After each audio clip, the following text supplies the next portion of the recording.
extending his hit streak to 20 games, leading Toronto to a 7-6 win and a series win over the Baltimore Orioles. And now the Jays will look to keep momentum going tonight in the first of 3 against Oakland. Welcome, everybody, to the Sportsnet Radio Network. Eric Smith and former Major Leaguer Chris LaRue with you, alongside host and producer Nick Blackmore and technical directors Tom Young and Andrew Adams. Toronto Blue Jays baseball is brought to you by the local family-owned Crown Rust Control Centers in Donnacona and St. Pierre, Quebec. Protect your vehicle from rust today. Find your local family-owned Crown at crown.com, Canada's #1 rust protection. Jose Berrios, 9-9, takes to the hill for Toronto. Mitch Spence, 7-7, goes for Oakland, as it's the Blue Jays and Athletics. With the first pitch right around the corner, you're listening to Blue Jays baseball, streaming on the Sportsnet app, sportsnet.ca, and across the Sportsnet Radio Network. Timber Mart is Canada's building center, a solid neighbor to call upon when you've got a job to do. Your dependable home improvement store that offers the added value of Air Miles reward miles with every purchase of $15 or more. Visit timbermart.ca. Hi, I'm Buck Martinez, live from the showdown between pizza and inflation. First to the plate, with over 2 million sold, it's Fixed Rate Pizza, a hot and fresh extra-large 4-topping pizza for a fixed price of $17.99 until the end of 2024. Here's the delivery. And inflation strikes out. That's a swing and a drive for Fixed Rate Pizza. Lock in yours today. Pizza.ca. At Crown Rust Control Center, protection runs deep because every Crown Rust Control Center is owned by a local family who cares beyond business. Your Crown Rust Control Center is 100% committed to their product, to you, to their community, which is your community. Protecting you and what matters to you is equally important as protecting your vehicle. Did you know your vehicle rusts faster in warm weather? Protect your vehicle today. For a special summer offer, find your local family-owned Crown Rust Control Center at crown.com. Timber Mart always has plans to help you with your plans. Your home, your cottage, your garage, whatever needs your attention first, check the most visited spot on our website for ready-to-order plans to get the job done with Canada's Building Center. Visit timbermart.ca. The 2024 Training Camp Tour rolls on. Focus on the football, fellas. Focus. And SiriusXM NFL Radio brings you down to the field for an all-access pass to your favorite team. You do your best to put yourself in position to get the result you want. From the preseason right through Super Bowl 59, hear every game on SiriusXM. Touchdown! Hear every stop of the 2024 Training Camp Tour on NFL Radio Channel 88 and the all-new SiriusXM app. Scotty Scheffler is the Masters champion. The biggest events in golf are on PGA Tour Radio, Channel 92 in the car, and on the SiriusXM app.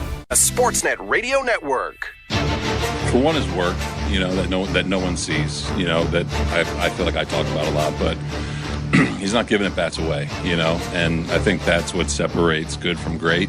And it could be, there are times where it could be easy for him to give them away, and taking his walk or not chasing, it's just he's in a really good spot of, swinging at pitches that he should swing at, laying off tough pitches. But I think just the way that he kind of approaches every single at bat is what goes unnoticed a little bit. And you're watching a really great player.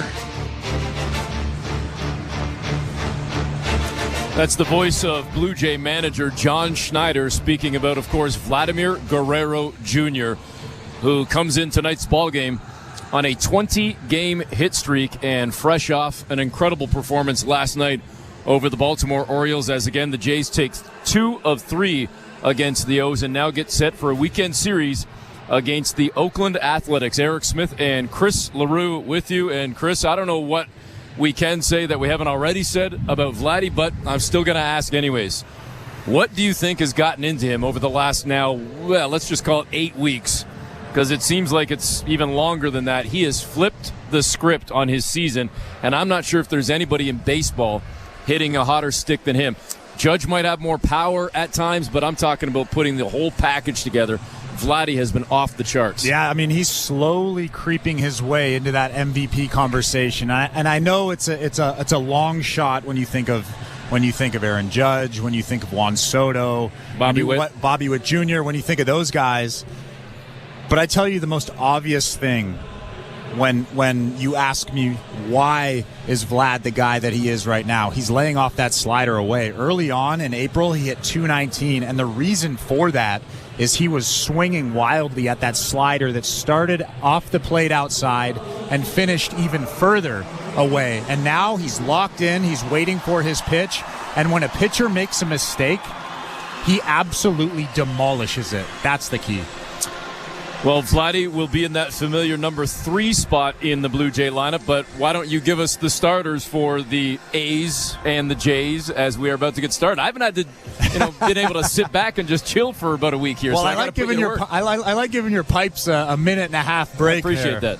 Leading off for the Oakland A's and playing right field is Lawrence Butler. Batting second will be Miguel Andujar. He'll be in left field. In center field will be J.J. Bleday. He'll bat third. Cleaning up is Brent Rooker. He'll DH. Shea Langoliers is behind the plate batting fifth. Batting sixth will be Abraham Toro, the Canadian Abraham Toro. He'll be at first base. Batting seventh is Zach Geloff. He'll be at second base. And batting eighth, Daryl Hernandez. He'll be at third. And at shortstop will be Max Schumann.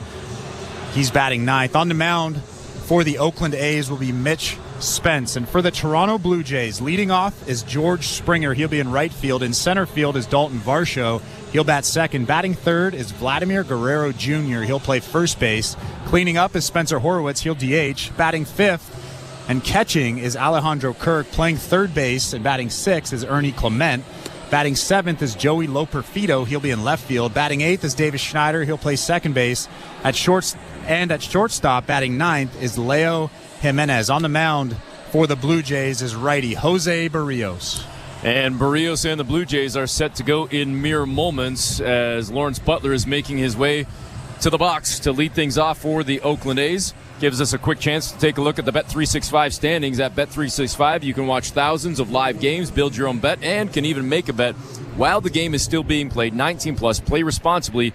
Ontario only. The Orioles and Yankees still tied atop the AL East heading into action tonight, with the Red Sox in third, the Rays in fourth, 2 games above 500, and the Blue Jays at 53 and 62.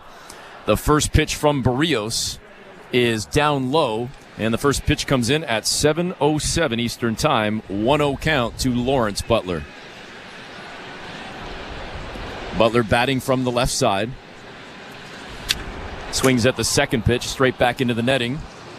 1-1.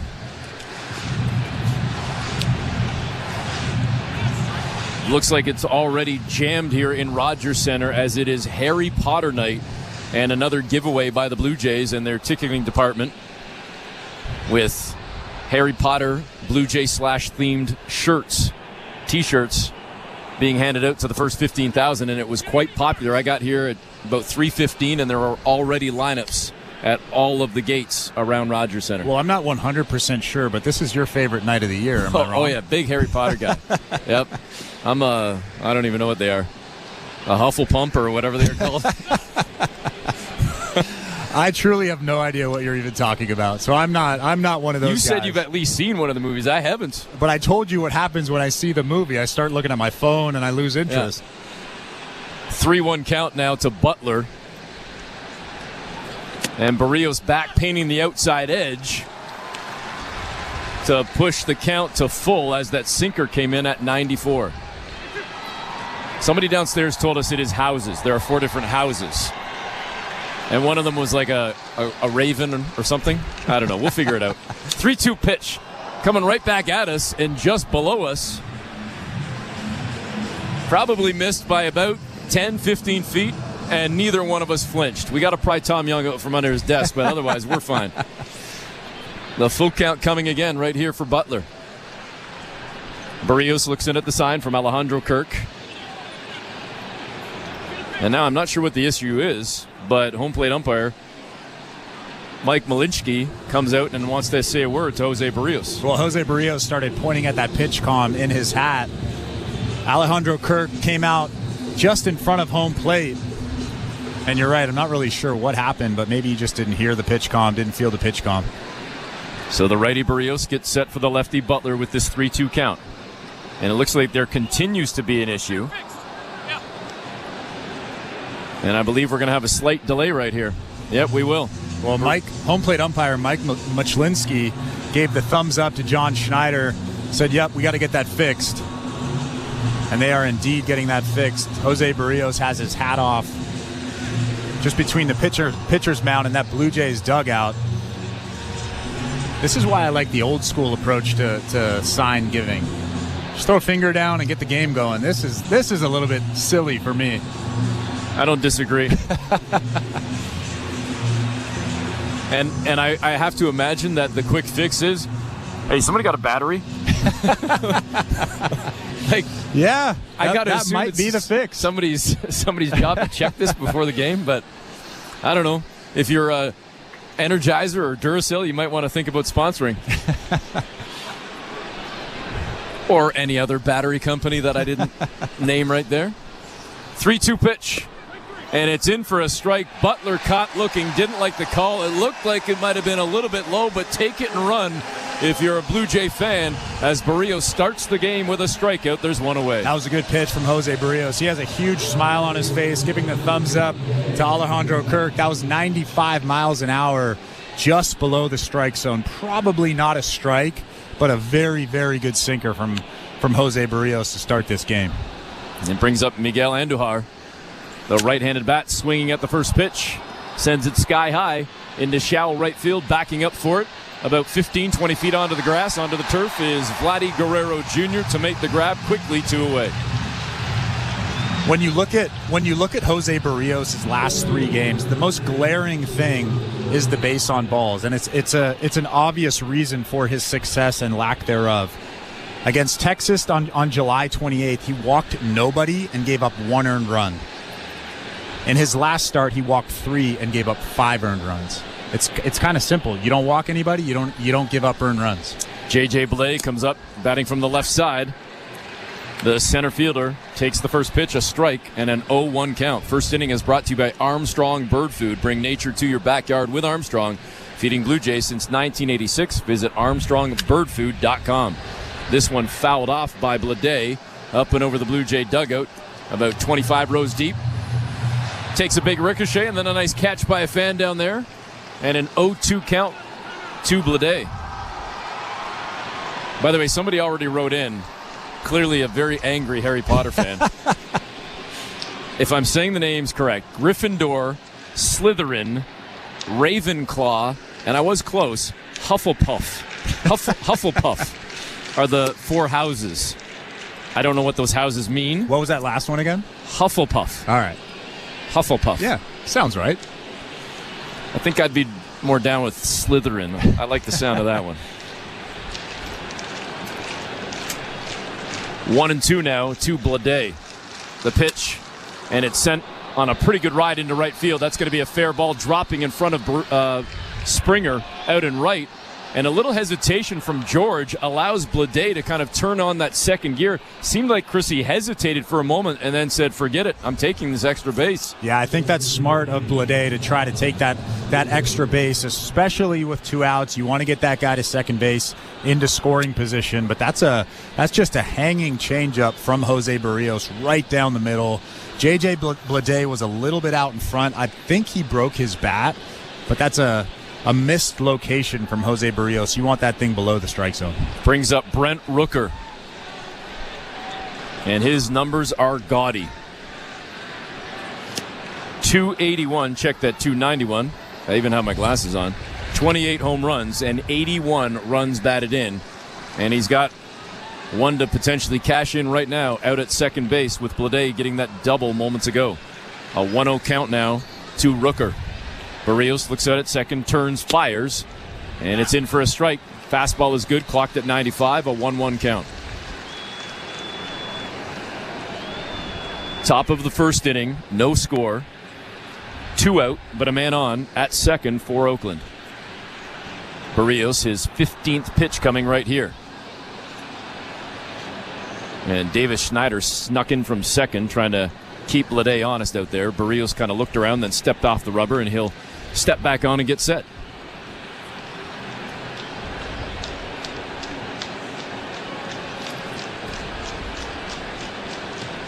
A few in the crowd trying to get a little rally going here for the Blue Jays, trying to rally them on to get out of this inning. The 1-1 pitch. And they look down to first base, and John Bacon says yes. He went. It's 1-2.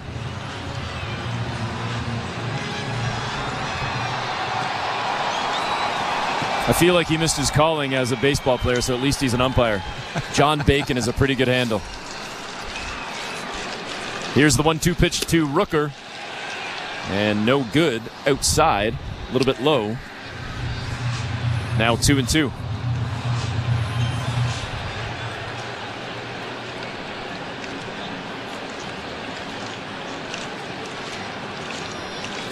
Berrios, quick look at second. And another one, turns, fires. The 2-2 pitch is fouled off by Rooker. And we'll do it again at 2-2. And when you're facing a guy that has 28 home runs and 81 RBIs, big power numbers, it's always a little bit scary, a little bit intimidating to throw that sinker on the inside part of the plate. But Jose Berrios threw a good one right there.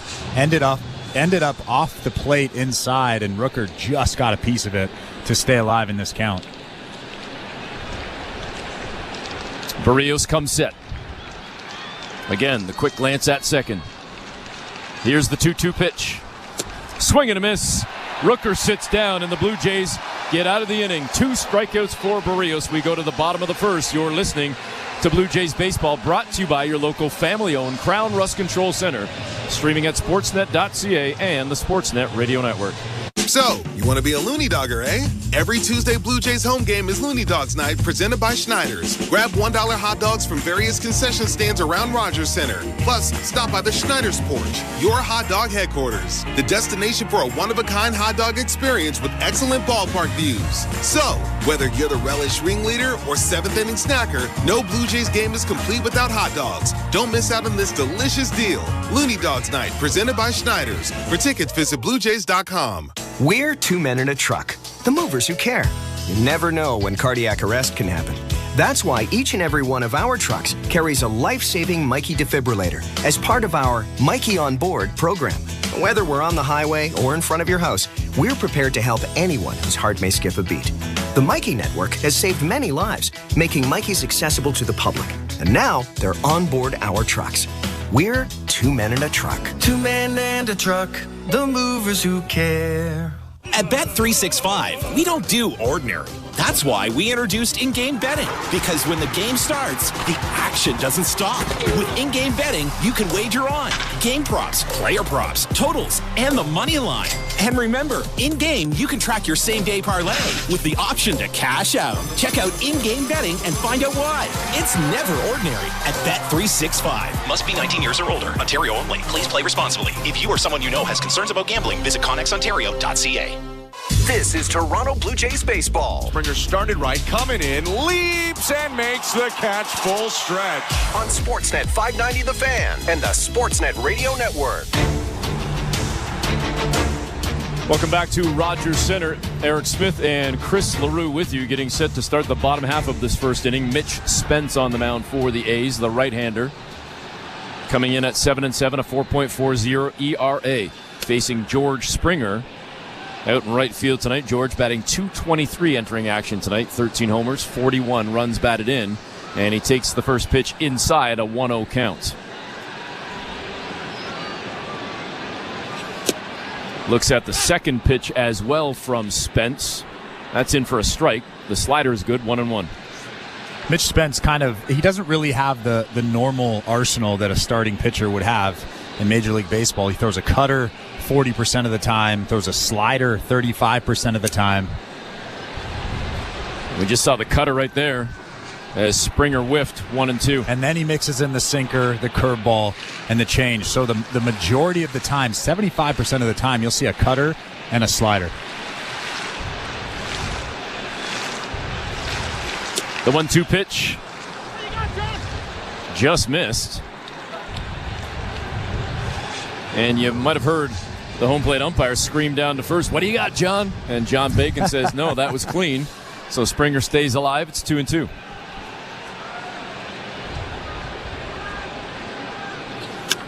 And Springer just got underneath one. He sends it deep over the wall in left field. And that's a solo shot to start this game for George Springer.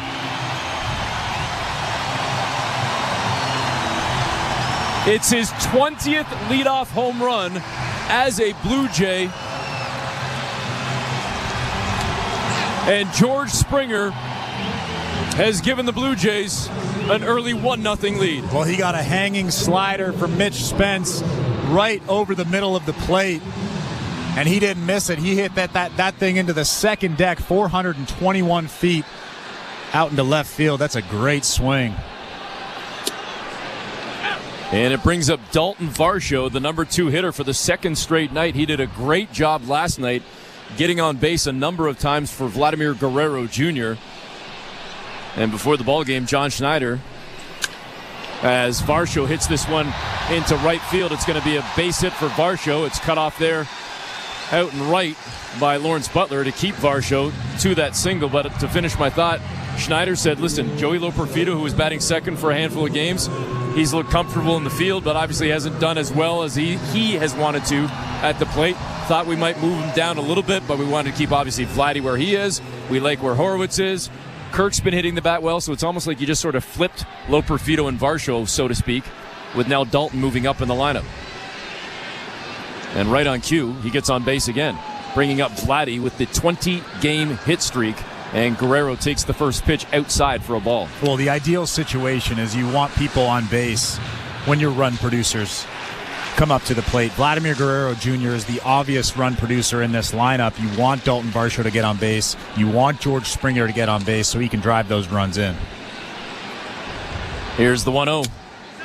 And that one outside, 2-0. Another great take. You can tell, like I mentioned before the broadcast, early on in the season, he would have offered at that pitch outside off the plate, but he is locked in right now.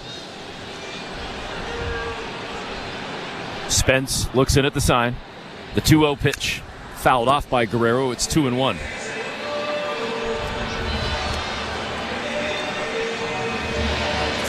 He missed the single last night, which would have been the 4th Blue Jay in franchise history to hit for the cycle, but he came up just short.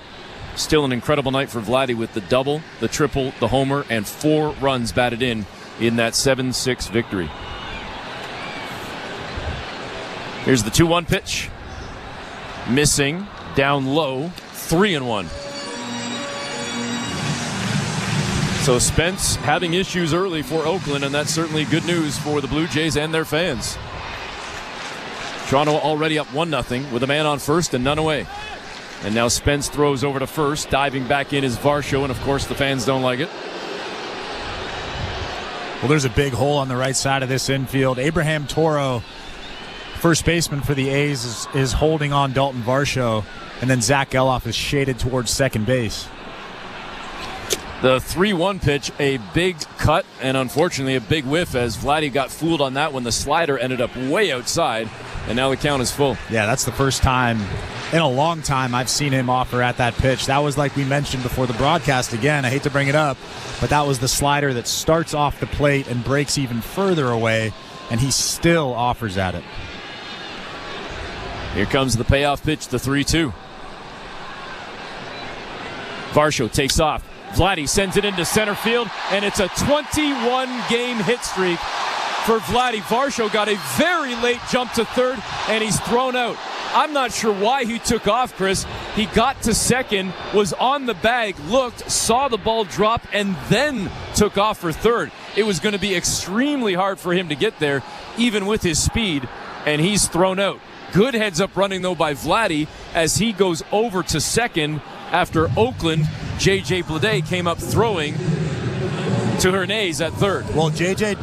Blade did a good job of faking out Dalton Varsho at second base. He made it seem like he actually had a chance to catch that ball, even though he really didn't. That single up the middle dropped well out in front of Blade in center field. And I don't know what Dalton Varsho was thinking, to be honest with you. And again, to repeat, the 21-game hit streak for Vladimir Guerrero Jr. Only the second player in Blue Jays history with multiple 20-game hit streaks, joining Damaso Garcia. I believe it was 82 and 83 that Garcia did it. And this now the second time that Vladdy has done so. He's out at second base right now. Still a chance for the Blue Jays to do more damage in this inning with only one away. Should have been first and second with none out, but instead it's one out with a man on second as Spencer Horwitz is ahead in the count now 2-0. The lefty bat of Horwitz against the righty Spence. Here's the pitch. And that one catches the inside edge. The count now sits at 2-1. And another reason why Vlad has been so good at getting on base recently is his two-strike approach. You saw it right there against Spence in that last at-bat, a 3-2 slider on the outside part of the plate. He didn't try to do too much. And a broken bat, foul ball lined down the first base side. And I believe that's back-to-back nights now with the broken lumber for Spencer. He cracked one last night, too, so he comes over and gets a new bat. Well, good thing it's the big leagues and you get them for free. Absolutely. Not like me. Trying to search for the biggest deal at Canadian Tire. In your softball league. Wiffle ball. Wiffle ball, whatever. You know what? I actually only ever used a wooden bat once in any league I ever played in.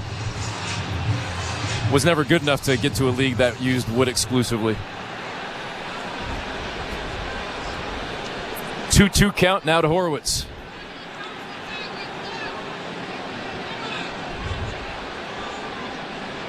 Spence with a look at second, turns, fires, inside and high, 3-2.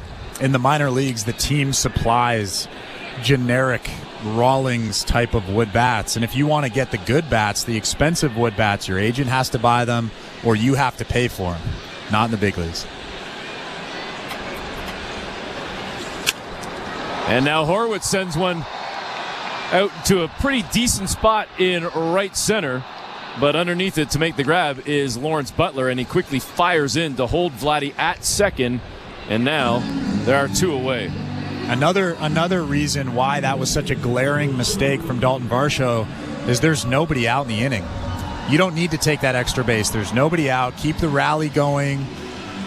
See what happens in that inning. If there was one out, I could see him doing that. If there was two outs, yes, I could definitely see him trying to take that extra base. But with nobody out, there's no reason why he needs to try to take that extra base. Well, and especially when you factor in the way that Alejandro Kirk has been hitting the ball as well. He's had a hot stick for Toronto. He comes up with the average sitting at 254, trying to cash in Vladdy, hoping that Toronto, after starting off the game with homer, single, can actually get more than just the one. Again, it was a leadoff home run for George Springer. And that's where we stand right now, 1-0, bottom of the first. Kirk tried to send it up the middle, but instead it's going to be scooped up by Schumann. Max Schumann over at short, over to first, to Abraham Toro to record the out, and indeed the Blue Jays just get the one. But it is a lead nevertheless as we go to the second inning. Toronto on top by 1. You're listening to Blue Jays Baseball, brought to you by your local family-owned Crown Rust Control Center, streaming at sportsnet.ca and the Sportsnet Radio Network. 2K your way with SiriusXM channels designed to shift your timeline. Jump into the pit with hard rock and new metal on Turbo, Channel 41. It's just one of those days. Go hard all day with zeros and tens hip-hop on Flex 2K, Channel 49. Bees in the track. Or sink into your feels with alternative anthems on Alt 2K. Listen to all of these and more 2000s channels across SiriusXM and the SiriusXM app. The battle for regional soccer supremacy is on in the Leagues Cup. Cucho Hernandez, it is him yet again. And your home for all the top matches is SiriusXM FC. It's a masterpiece from Andre Pierre-Gignac. Hear all your favorite teams from Major League Soccer and Mexico's Liga MX fight for the right to be crowned the King of North America. Miami Leagues Cup champions. Keep up with the Leagues Cup on SiriusXM FC 157 and streaming on the SiriusXM app.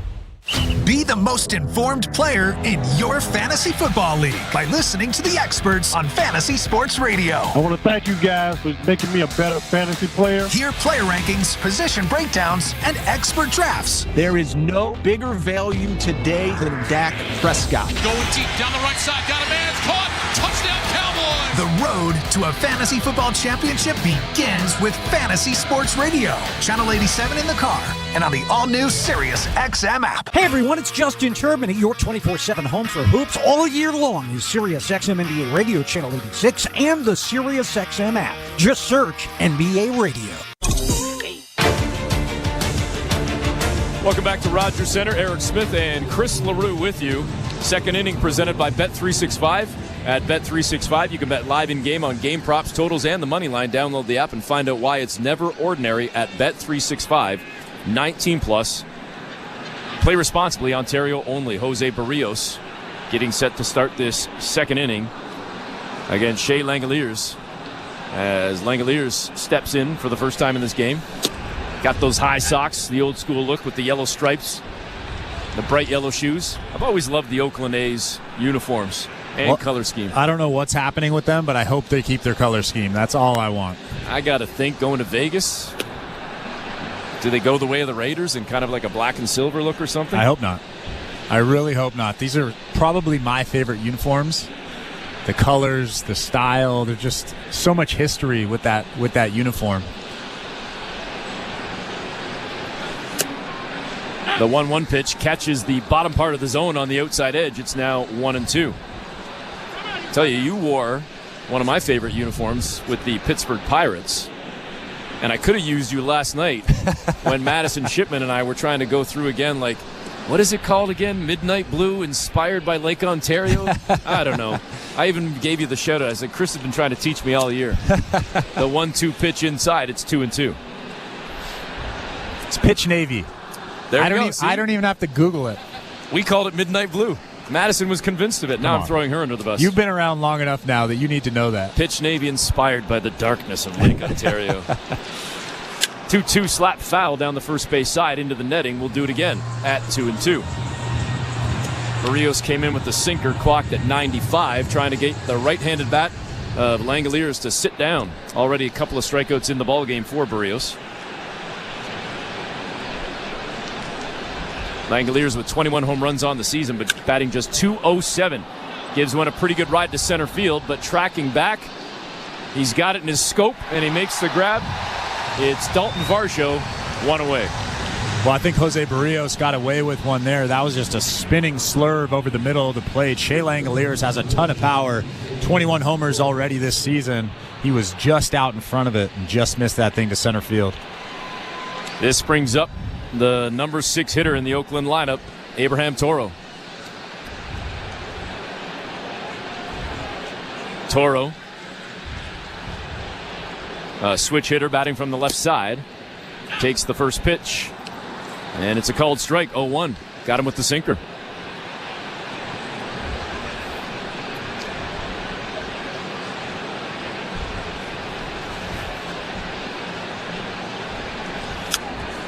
Fouls off the second pitch, straight back into the netting, and quickly down, 0-2. Abraham Toro, the Quebec native, was a 5th-round pick of the Houston Astros in 2016 out of Seminole State Junior College in Oklahoma. You don't see many Quebecers. No. I'm going to see a few of them in the fall. Toronto Raptors holding their training camp in Montreal this year. King of the segue. There we go. The 0-2 pitch comes in no good. Changeup missed. 1-2. I prefer to, just call it ad-libbing. Thinking on my toes. 1-2, and that one down in the dirt, but it seemed like Toro kind of put that bat out and offered at it. They look down to third, and Jansen Visconti says, no, it's all good. Back in the box for Toro at a 2-2 count. Eric Smith and Chris LaRue with you in the Timber Mart broadcast booth. Top of the second inning with the Blue Jays leading 1-0. The pitch is sent out towards second. That's going to be scooped up by Schneider quickly over to first to record the out. And now there are 2 away. Good sinker in on the hands of Abraham Toro. 95 miles an hour. That swing right there, you could tell that he was thinking something soft. Got eaten up by that sinker right in on the hands. Good pitch from Jose Berrios. Brings up Zach Geloff, batting 196, the second baseman. Right-handed bat. Against, of course, the righty Berrios. Getting set for the first pitch. Jose delivers. This one sent sky high into center field. Tons of room for Varsho. Makes the grab and sits down the A's 1-2-3. We go to the bottom of the second with the Blue Jays leading 1-0. You're listening to Blue Jays Baseball, brought to you by your local family-owned Crown Rust Control Center, streaming at sportsnet.ca and the Sportsnet Radio Network. Hey, Blue Jays fans, are you ready to hit a home run with your next roof?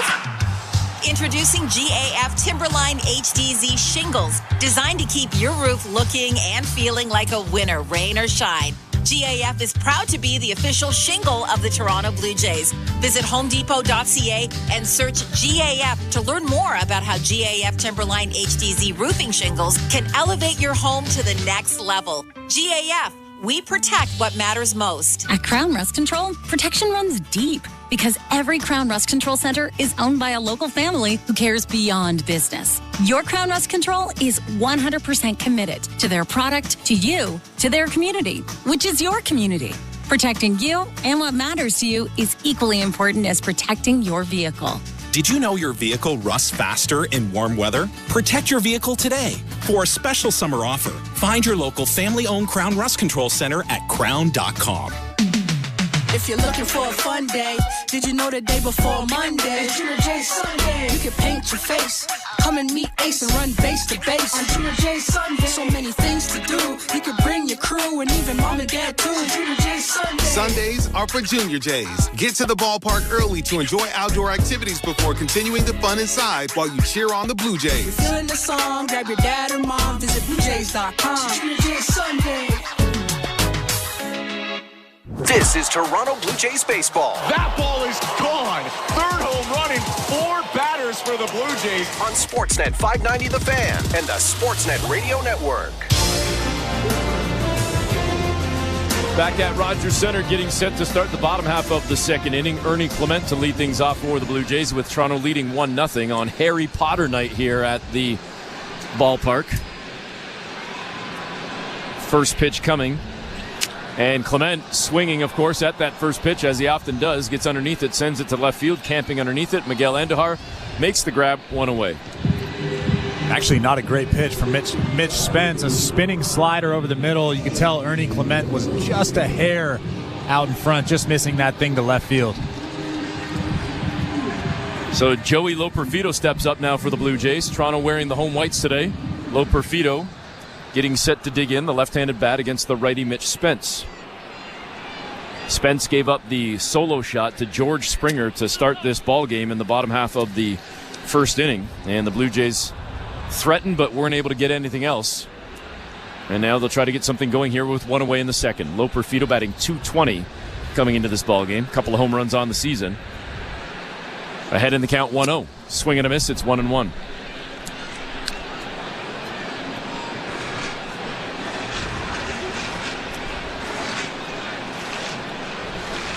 Loperfido's .220 average is, of course, with Houston and Toronto, batting .154 as a J, but certainly plenty of time to up that average. Now he's down, though, 1-2 after the curveball caught that outside edge from Spence. The most shocking thing about Loperfido's stats, yes, he doesn't have a home run, yes, he doesn't have an RBI, but he also doesn't have a walk. That's surprising. 14 strikeouts to no walks. I was about to say he's got quite a few strikeouts. That's not a good ratio. And Loperfido stares down Spence, who comes now with the 1-2 pitch. And that one down in the dirt, 2-2. And you have to think that he's a little bit antsy. He's trying to impress his new team. He doesn't really know anybody in that dugout. Probably trying to impress the executives, the coaches, all those things running through his head. Still, you got to take a base on balls. The 2-2 fouled off back into the netting. We'll do it again at 2-2. It's interesting to think about the Blue Jays in the offseason. We've discussed this quite a bit. They probably need a left fielder, or at least a fielder of some sort. You would assume it's Springer and right, Varsho in center. You think you're set at short, probably at second, and at first, of course, and likely behind the plate, maybe, with Kirk. The 2-2 pitch is sent straight back to the pitcher. Spence makes a pretty good grab and an underhand toss over to first to Toro. Now 2 away. But to finish that thought, it's third, and it's, let's call it left. And then you think about, like, okay, you've got a left-handed bat in Barger, who's shown some power certainly at AAA and some pop at times here at the majors. He could play right, he could play third, he could play left. Loperfido Could play left, could play a little bit of first, but he's a left-handed bat as well. He's got a little more speed. Maybe he's better in the field. I don't know. That's up for debate. And then, you got Clement. In what universe is he playing first base? Well, I just saw it the other. No, I'm talking about on a night where Vladdy was DH. I'm not talking instead of. Let's be clear about that. I'm not talking about in place of Vladdy. But the interchangeable parts that the Blue Jays have then of these young guys or younger guys that we're looking at, is there a spot for a Clement or a Schneider or a Berrios or even Jimenez to earn a regular spot next year, or is it the Blue Jay office going into the offseason saying, no, we're looking to get this spot and this spot and this spot, and all these young dudes that we're watching are going to be role players and bench guys at best? I don't know what you think of that. The 1-1 pitch to Schneider, no good. It's 2-1. Well, you have to think that the Blue Jays are going to give every opportunity to Joey Loperfido to earn that spot out of spring training. He's going to get a long look at the end of this season. 2 straight months of him playing almost every single day. They gave up Yusei Kikuchi for him. And now Davis Schneider gets underneath one, sends it fairly deep to center, but still plenty of space for J.J. Blade to make the grab and record the third out. We'll finish Chris's thought about Loperfido and some of those young Jays when we continue on in the third inning as the Blue Jays lead 1-0. You're listening to Blue Jays Baseball, brought to you by your local family-owned Crown Rust Control Center, streaming at sportsnet.ca and the Sportsnet Radio Network.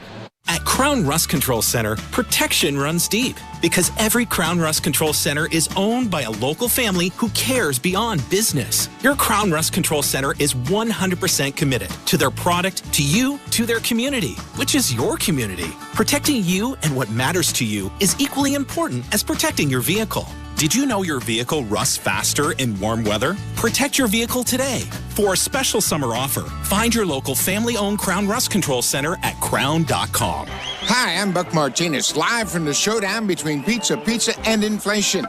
First to the plate, Pizza's big hitter, fixed rate pizza. An extra large 4-topping pizza for a fixed price of $17.99 until the end of 2024. I dare say, folks, inflation stands no chance against this all-star. Here's the delivery. And inflation strikes out. That's a swing and a drive for fixed rate pizza. Lock in yours today. Order pizza.ca. At Bet365, we don't do ordinary. That's why we introduced in-game betting. Because when the game starts, the action doesn't stop. With in-game betting, you can wager on game props, player props, totals, and the money line. And remember, in-game, you can track your same-day parlay with the option to cash out. Check out in-game betting and find out why. It's never ordinary at Bet365. Must be 19 years or older. Ontario only. Please play responsibly. If you or someone you know has concerns about gambling, visit connexontario.ca. This is Toronto Blue Jays baseball. Marshall smashes the ball to right field. It's gone! On Sportsnet 590 The Fan and the Sportsnet Radio Network. Third inning is brought to you by the local family-owned Crown Rust Control Center, in Donnacona and St. Pierre, Quebec. Protect your vehicle from rust today. Find your local family-owned Crown at crown.com, Canada's #1 rust protection. You heard the smack of the glove in the background, but unfortunately it's a ball, a 4-seam fastball, clocked at 94, and a 1-0 count to Daryl Hernandez. Hernandez, the right-handed bat, the third baseman for the A's, swings at the next pitch, fouls it off. It's 1-1.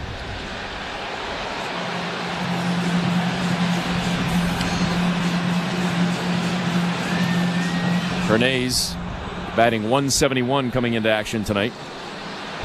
The numbers down at AAA much better, just trying to find his groove here at the major league level.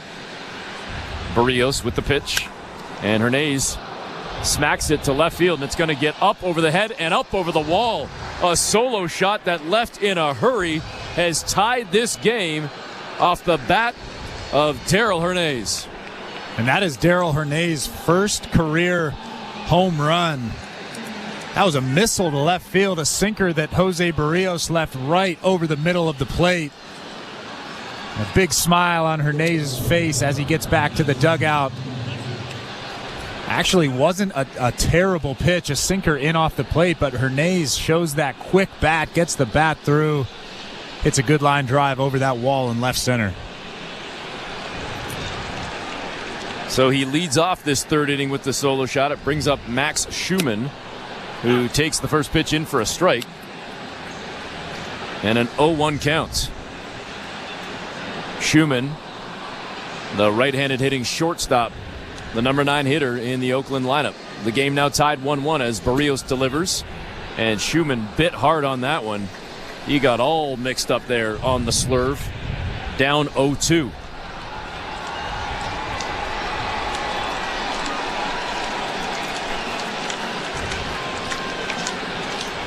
Lawrence Butler on deck, top of the order for the A's. The 0-2 pitch is in for a strike. Schumann gets caught looking. There's one away. You were talking about Hernandez and the minor league numbers. There really wasn't much power in the minor leagues. 9 homers last year, just 2 home runs this year. That was a pretty good swing from him, a good line drive. And the 26th home run given up by Jose Berrios. That's second most in Major League Baseball. Obviously not a stat that he would like to be a part of, but he is. And it's 1-1 with the Jays and A's here in the top of the 3rd inning. Lawrence Butler ahead in the count 1-0. Now slaps at the second pitch, sends it foul down the left field line into the stands. It's 1-1. Hernandez is sitting in that dugout probably wondering if he's going to get that ball back. That ball went into the bleachers out in left center. Somebody has that ball. I'm wondering if they're going to try to give him maybe a bat for a ball.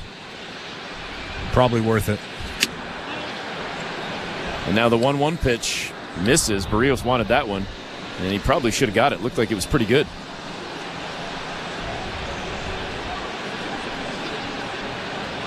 Here comes the 2-1 pitch from Berrios. Swing and a miss. Now even in the count at 2-2 after that changeup. Yeah, that changeup was nasty. You really don't see it all that much, 16% of the time. But when he gets on top of that thing, it has very good downward action, just like that one to Butler. Crowd buzzing a little bit here. They want to see another strikeout as Berrios comes set. The 2-2 pitch. And that one just missed as well. Berrios was kind of walking off the mound wanting that call too. The sinker clocked at 94, maybe about a half a ball outside the zone. Well, Berrios was walking to the dugout. I was taking my headset off. All kinds of things were happening. That was probably his best pitch of the night, 94 with good sink down and in. It looked like it might have caught the inside part of that strike zone, but Butler lays off. Just to be clear, Tom Young would have cut you off because there's only one out. Here's the pitch. Swing and a miss. There's the strikeout, but sit down, LaRue. It's only 2 away. Sometimes I get excited, Eric. All right. Brings up Miguel Andujar with 2 gone here in the 3rd inning. That's the 4th strikeout of the game for Berrios. But again, the leadoff home run in this inning, the solo shot for Darryl Hernandez, has tied this game at 1-1. That was another great changeup from Jose Berrios. Got on top of it. It almost had the split finger action, the dropping action below the strike zone. Lawrence Butler swings right over the top of it. I don't know how much it played an impact on either of the solo shots we've seen, both of them to left, but it is fairly windy inside Rogers Center tonight. They waited till about an hour before first pitch to open up the dome. And it's a warm night, a little bit of humidity, but I'm looking at those championship flags and banners hanging from the roof of the dome. They are flapping pretty good. Our signage in front of us, our little Fan 590 logo with the shade, it's flapping around. Unsure of the conditions themselves down on the field. As Andujar stares at a 2-0 pitch in for a strike, Berrios comes back. It's now 2-1. But don't be mistaken, it is absolutely gorgeous outside. Beautiful night. You've got your Hawaiian shirt on. You've got a nice tan. Obviously, you were by the pool this morning. A little bit. The 2-1 in for a strike as well. Andujar doesn't like it. 2-2.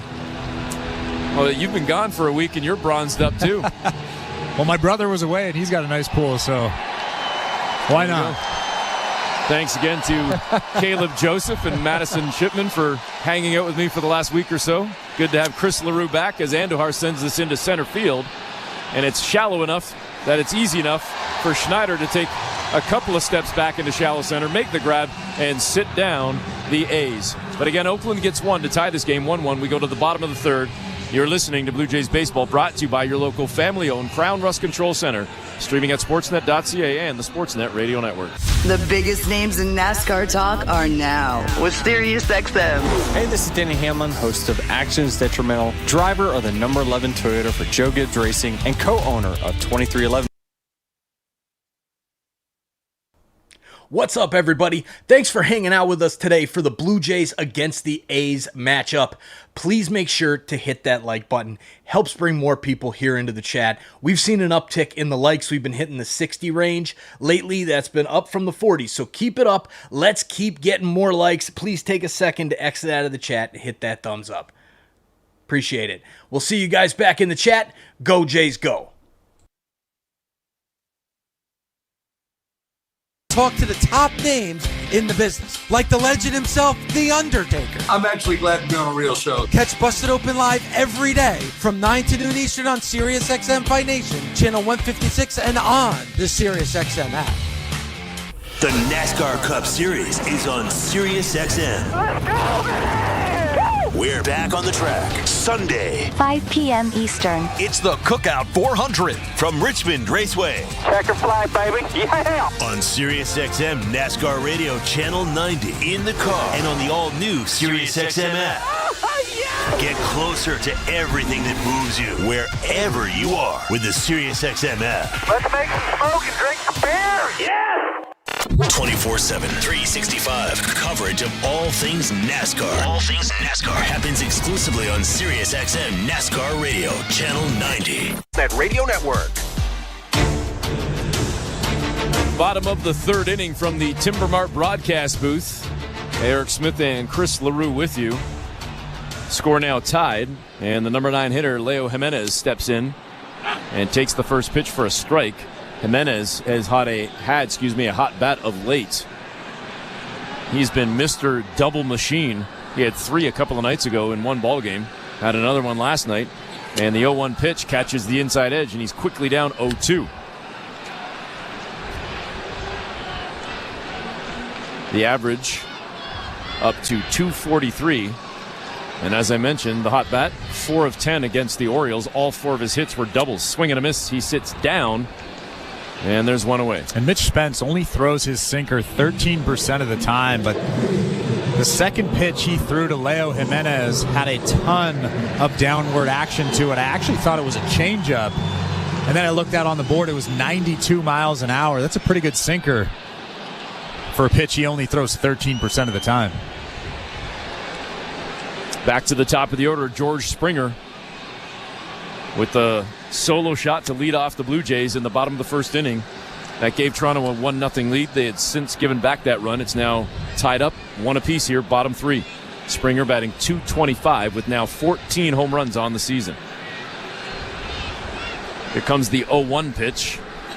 Swing and a miss, 0-2. Home plate is home plans. Score the run with timbermart.ca. Find a major league selection of winning plays for house, garage, and backyard sheds. Visit timbermart.ca and win the game with Canada's Building Center.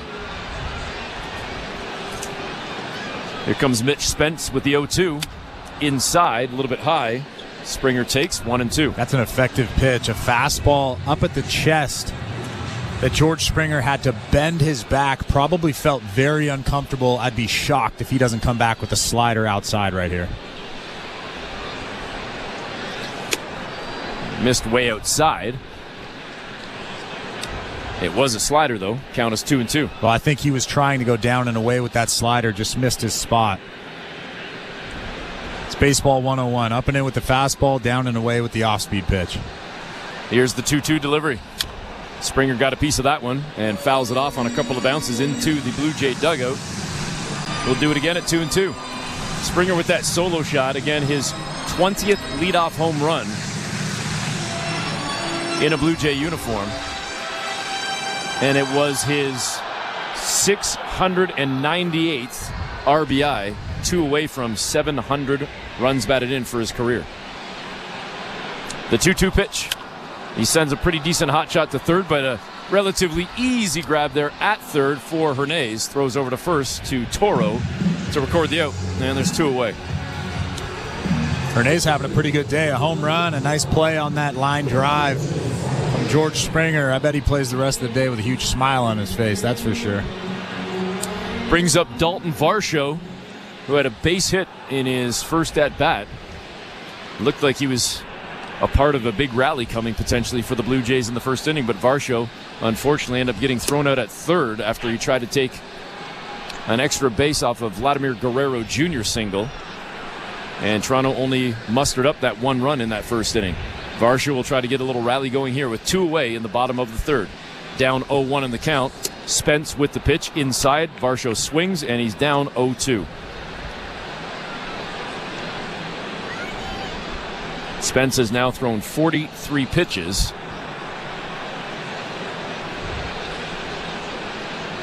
And here comes the 0-2 delivery. Varsho sends it to left field fairly shallow, and coming in to make the grab is Miguel Andujar. That will do it for the Blue Jays. They go down 1-2-3 for the second straight inning. On to the fourth we go, tied at 1s. You're listening to Blue Jay Baseball, brought to you by your local family-owned Crown Rust Control Center, streaming at sportsnet.ca and the Sportsnet Radio Network. This is John Paul Morosi. Coming up on the next episode of The Road to Cooperstown, I sit down with Hall of Famer Alan Trammell. I felt like a little kid, and when you go into the Hall of Fame, there's nothing wrong with that. The respect that I have for my peers is something that I don't want to change. The Road to Cooperstown airs Saturday at 9 a.m. Eastern. Cheers, Insiders. Thanks for hanging out with us. It's almost time for our next Sick Kids Hospital in Toronto campaign here on Toronto Sports Insider. Even the dogs are excited upstairs. August 12th is the start of our next campaign. We did awesome things as a community back in the hockey playoffs for the Leafs. Let's do it again. Obviously, once it starts, I will post the link in the chat, but your help is greatly appreciated. Let's change the world, one insider at a time. Thanks, TSI community. We'll see you back in the chat. Network radio on the SXM app. Sirius XM Sports. We're more than just a game.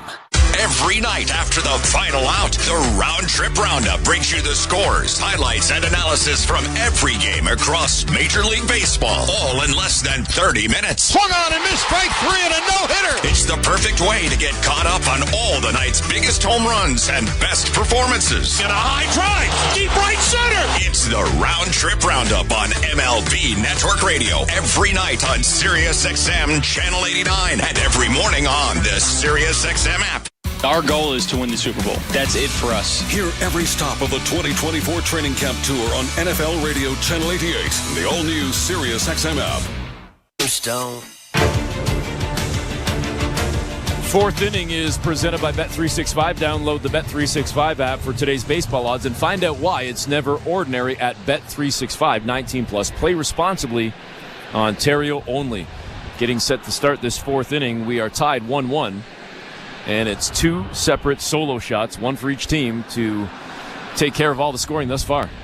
The Blue Jays with 3 hits and Oakland with 2. First pitch into J.J. Bladé. It's good for a strike, the cutter, and an 0-1 count. Bladé with the double back in the first inning. He's 1 for 1 on the night. Here's the 0-1. Sent right back towards us again, about 10, 15 feet below us. It was coming right for me. The hands were out. I was ready to rock, Chris, but it's 0-2. I have to be honest, that was nowhere near our booth. I said 15 feet below. More than that. Okay, 25. Maybe I should get one of those long fishing nets with the big pole, and then we could just take it from some fan down low. Or maybe a tape measure. Yes. Why, you think my 25 feet's off? I've got no sense of how far down that is. I do know how... A pretty good sense of that one, though. It was hit far, but it doesn't matter because Dalton Varsho catches just about anything that's within 25 feet, 55 feet, 85 feet. He tracks that one down to record the out, and there's one away. Well, J.J. Bladé hit that right on the barrel to center field, but like you said, Dalton Varsho tracks almost everything down, making it look easy over there. Probably about 10 feet from the wall out there in right center. He only had to run 3 feet. He ran a long way for that one, folks.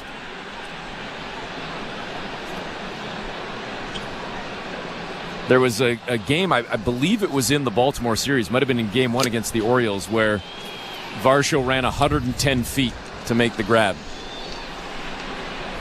He just patrols center field like nobody else in baseball. John Schneider continues to say, forget just center, the field, period. He is the best outfielder in baseball. Rooker has one go off the end of his bat, scooped up by Vladdy, and a great job covering the bag, Jose Berrios, to record the out and get Rooker. There's 2 away. Well, that was an incredibly tough play, not only for Jose Berrios, but for Vladimir Guerrero Jr. as well. A little slow roller in between them, and Jose Berrios sprinted to first base when he realized he couldn't make that play. Vladimir Guerrero scooped it up, and just like a quarterback, hit him on the run, and they got Rooker at first base for the tough out.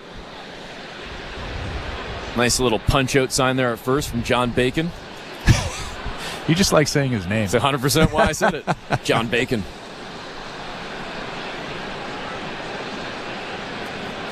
You really haven't said the home plate umpire's name, Mike Machlinsky. Machlinsky. It's a tough one. Double M. First pitch to Langoliers.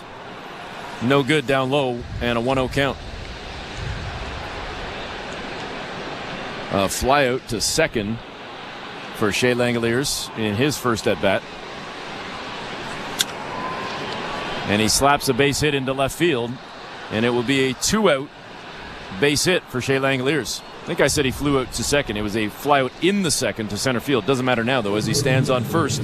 And Oakland will try to get something going here with 2 away. It actually wasn't a bad pitch. Good little four-seamer right on the outside part of the plate. You can see the frustration from Jose Berrios, but Langoliers just reaches out and golfs that pitch on a line to left field right out in front of Joey Loperfido.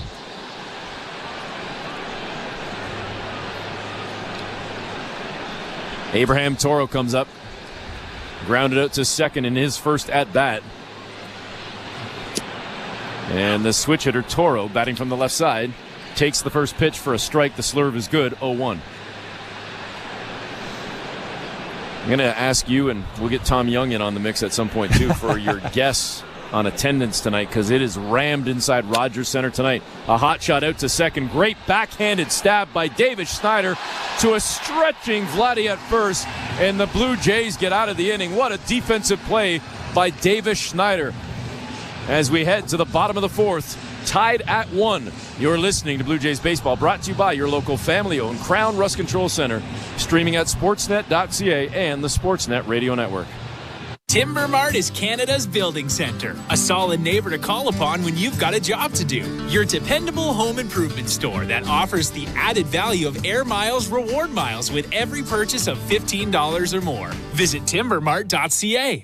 The Blue Jays are inviting you to work from Dome. Put it in your calendar. 307 weekday starts this season. You can work from Dome with friends or coworkers at Rogers Center. It's a game changer. Make the ballpark your office for the afternoon. Behold, the mightiest assembly ever witnessed. We are all gathered in the darkness. Together we can be the light. I call upon every crew.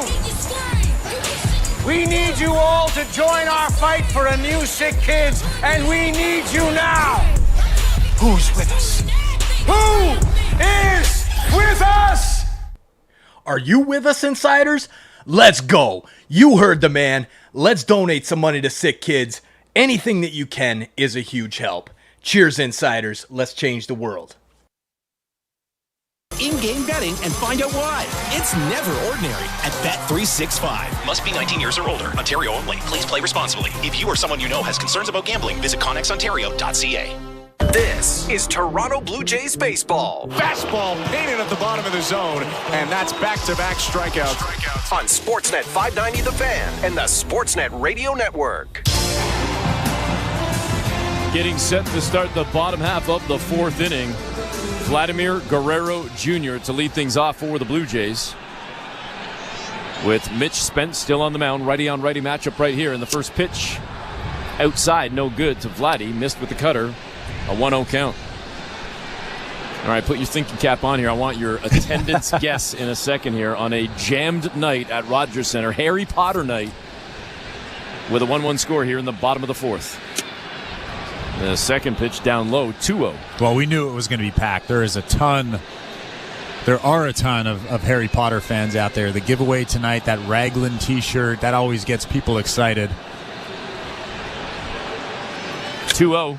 Vladdy, couple of bounces out to short. It's scooped up, and the throw is made by Schumann over to Toro, and Vladdy grounds out to start off this inning, one away. Well, I mentioned Mitch Spence's sinker last inning, and he threw a good one right there to Vladimir Guerrero Jr., 91 miles an hour, in on the hands.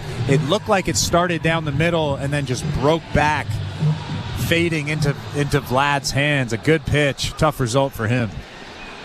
This brings up Spencer Horwitz. The left-handed hitting DH tonight. Horwitz takes the first pitch for a strike, the curveball, 0-1 count. So you want my guesstimate? After the next pitch. You got 10 more seconds. That's Chris LaRue. I'm Eric Smith in the Timbermart broadcast booth. Here comes the 0-1 to Horwitz, and he sends this one opposite field.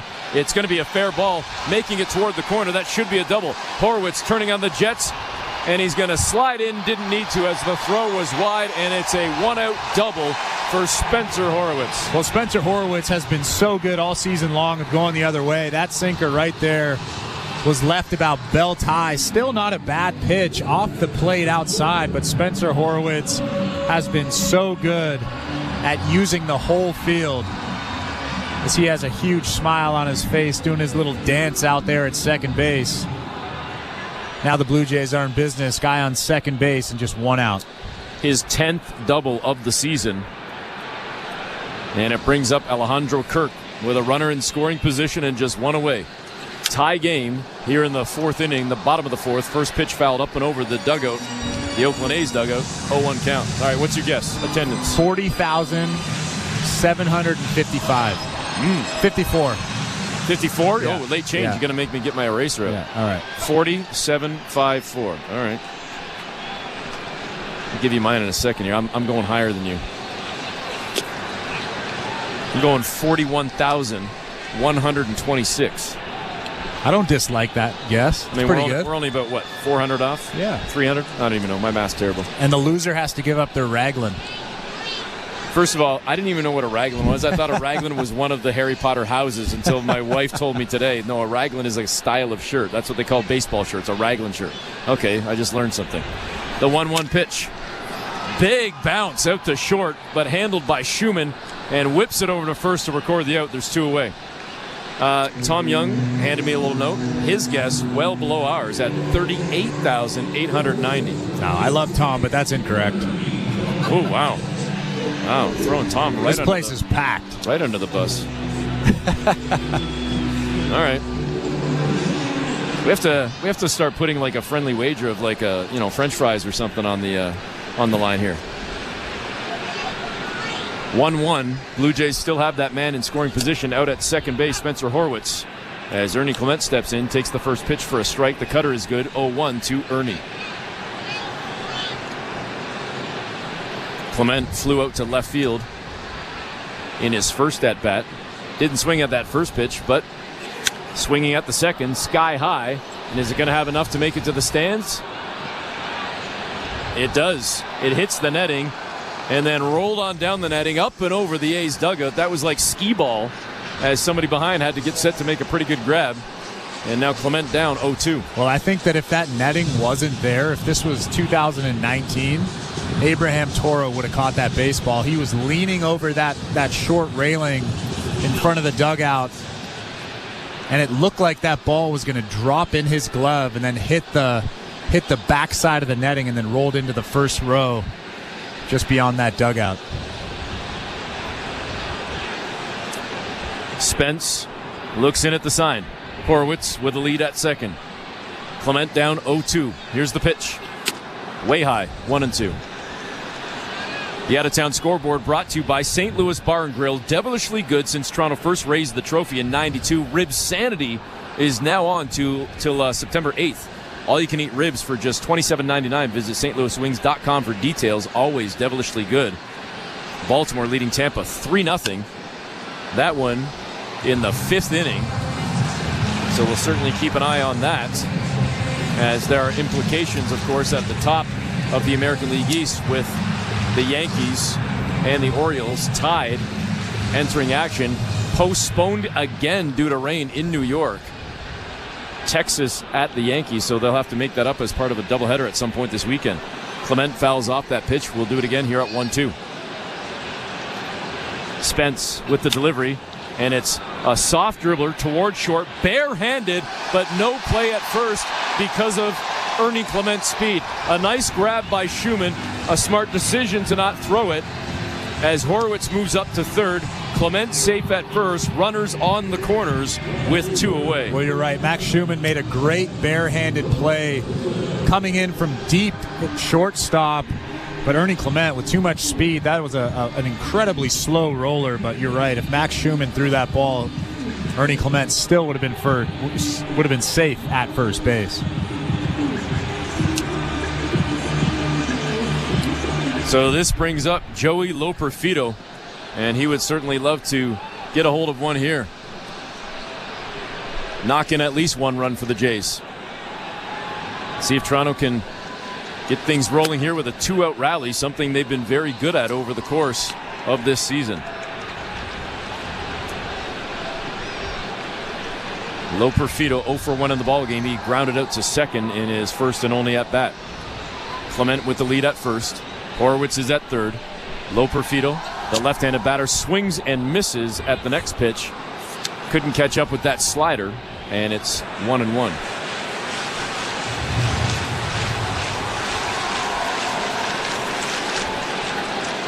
Spence looks in at the sign from Langoliers and now turns over and fires to first.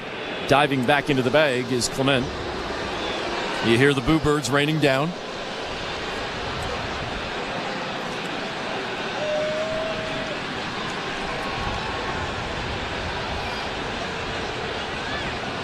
Here comes the pitch from Spence. Clement faked like he was taking off. And the pitch came in, no good. A little bit high, 2-1. As Spence missed with that cutter.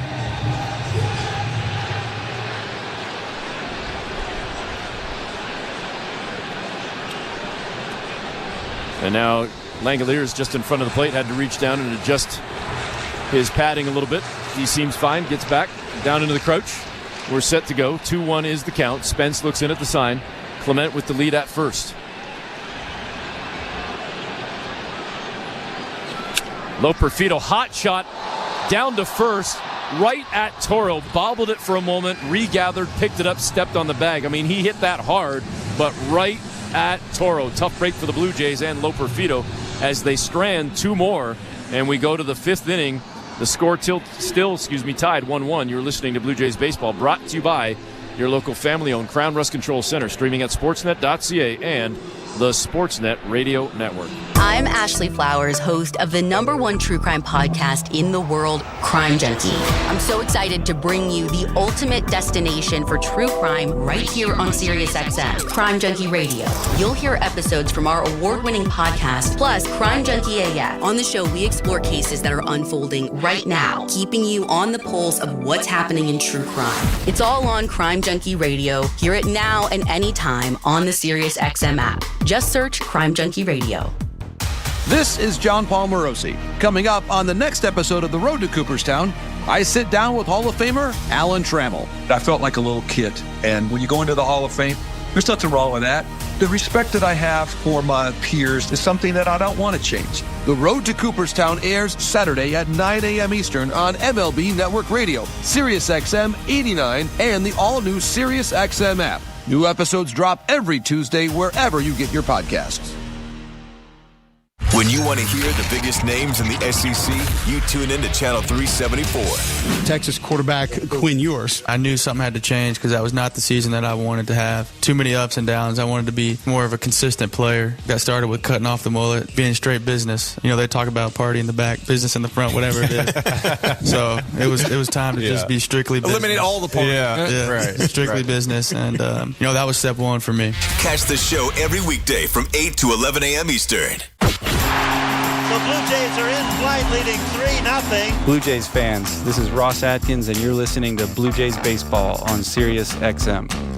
Sportsnet Radio Network. The fifth inning is brought to you by Desjardins Financial Group. Desjardins awarded another 150 grants worth $20,000 each to entrepreneurs across Canada. See how Desjardins cheered on small biz at goodsparkgrants.ca. Good to have you back. I've been really, grinding it here with Shipman and Joseph just sitting back doing nothing, kicking up their feet, and I've got to read all the promos. Of course, tongue-in-cheek. I don't need the tweets, the messages. Caleb and Madison were great. Great to have Chris LaRue back, though. Eric Smith and Chris LaRue in the Timbermart broadcast booth here in this fifth inning. And the 1-1 pitch is slapped foul. Geloff now down on the count, 1-2. Well, rumor has it that you asked Caleb to do that promo, and he said no dice. I can't confirm or deny. All I can say, he was walking around with that chest puffed out pretty big today in his seersucker suit. The 1-2 pitch inside. It's 2-2. Pretty good right-on-right changeup right there from Jose Berrios to Zach Geloff. We haven't seen many of those tonight, but I'd like to see a few more. That one had a ton of movement on it. The 2-2. Down low. And now the count is full. Right on cue through another one. Alejandro Kirk probably sees the same thing that we do from up here. A ton of downward movement. Maybe that wind is helping just a little bit.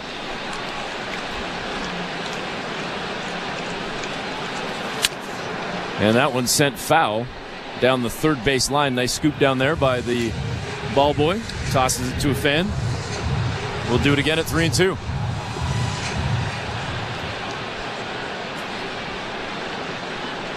Geloff digs in. Zach Geloff, the Oakland second baseman, the right-handed bat facing the righty Berrios. Here's the pitch. And that's a strike. Geloff didn't like it, thought it was a little low, but you'll take it and run if you're a Blue Jay fan. One away. Another great pitch from Jose Berrios. A sinker that was maybe below the strike zone by a hair, but it had such downward movement to it. A great pitch, 93 miles an hour for strike three. The fifth strikeout of the game for Berrios. His 63rd pitch here in the top of the fifth inning as he now gets set for Darryl Hernandez, who had the solo home run, the first of his major league career in his last at-bat. That tied the game at 1, and that's where we stand right now. 1-1, top 5, 1 away. Hernandez ahead in the count, 1-0. Here's the pitch. Swing and a miss, 1-1. We were talking about his minor league numbers earlier, but Hernandez is a guy that really doesn't have much power. 2 homers this season in AAA, 9 homers last year, 12 home runs in 2022, but he's always been a high average guy, 321 last season. Goes opposite field with this one, down the first base side, sliding into the wall. Vladdy trying to put on a little show, gave it a little extra flair. I don't think he had any chance of catching that, but of course he's mugging for the camera, and why not? Well, everybody held their breath as he went slamming into that short wall in foul territory, but he popped up with a big smile on his face. If you were hitting 323, you'd probably have a big smile on your face too. I'd say so.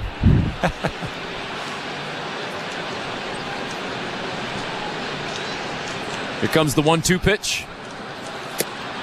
Swing and a miss. Back-to-back strikeouts for Jose Berrios.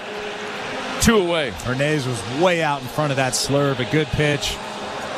Started on the bottom part of that strike zone. Looked like a good pitch to hit, and then just dropped off the table. Hernandez drops his head, walks slowly back to that Oakland A's dugout. Another good pitch from Jose Berrios.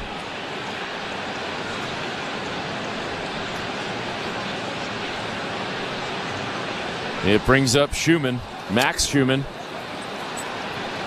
And he tried to get out of the way of that first pitch. It actually hit his bat, dribbles foul.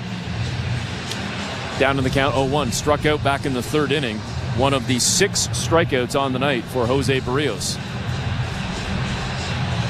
On that out-of-town scoreboard, brought to you by the St. Louis Bar and Grill. St. Louis leads Kansas City 2-0 in the top of the first. And it's the Cubs, who the Blue Jays will see at the later part of next week, leading the White Sox in a Battle of Chicago 3-0. That one also in the top of the first. This one popped up by Schumann out into shallow center, kind of left center, calling everybody off is Leo Jimenez to make the grab, and that will retire the Oakland A's as they go down 1-2-3. And we head to the bottom of the fifth with the score tied 1-1.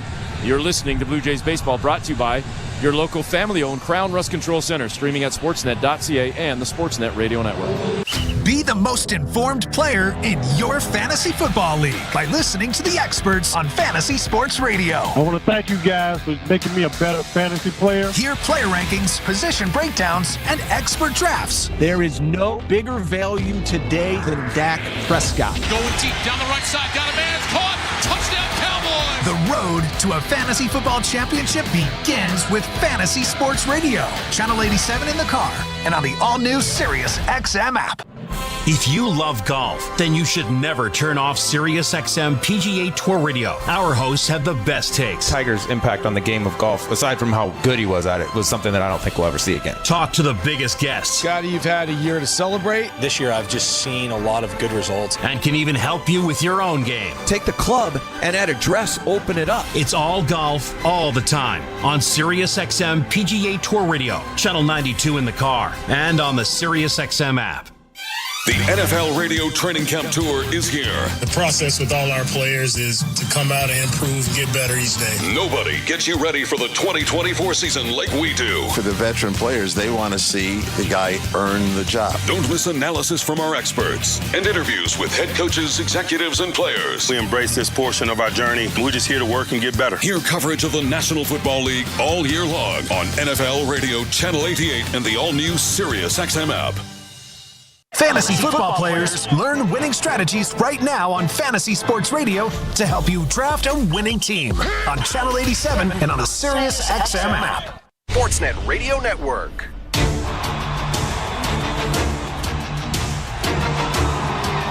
Welcome back. Eric Smith and Chris LaRue with you in the bottom of the fifth inning. Still no score, 1-1. And the first pitch to Davis Schneider is in for a strike. Might have been a little high, but it's a called strike on the cutter. 0-1 count to Schneider.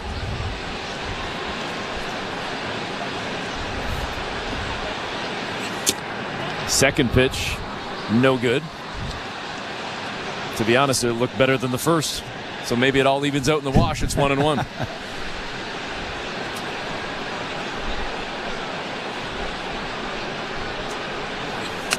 And that went inside. Schneider had to duck out of the way, nearly lost half the mustache. It's 2-1.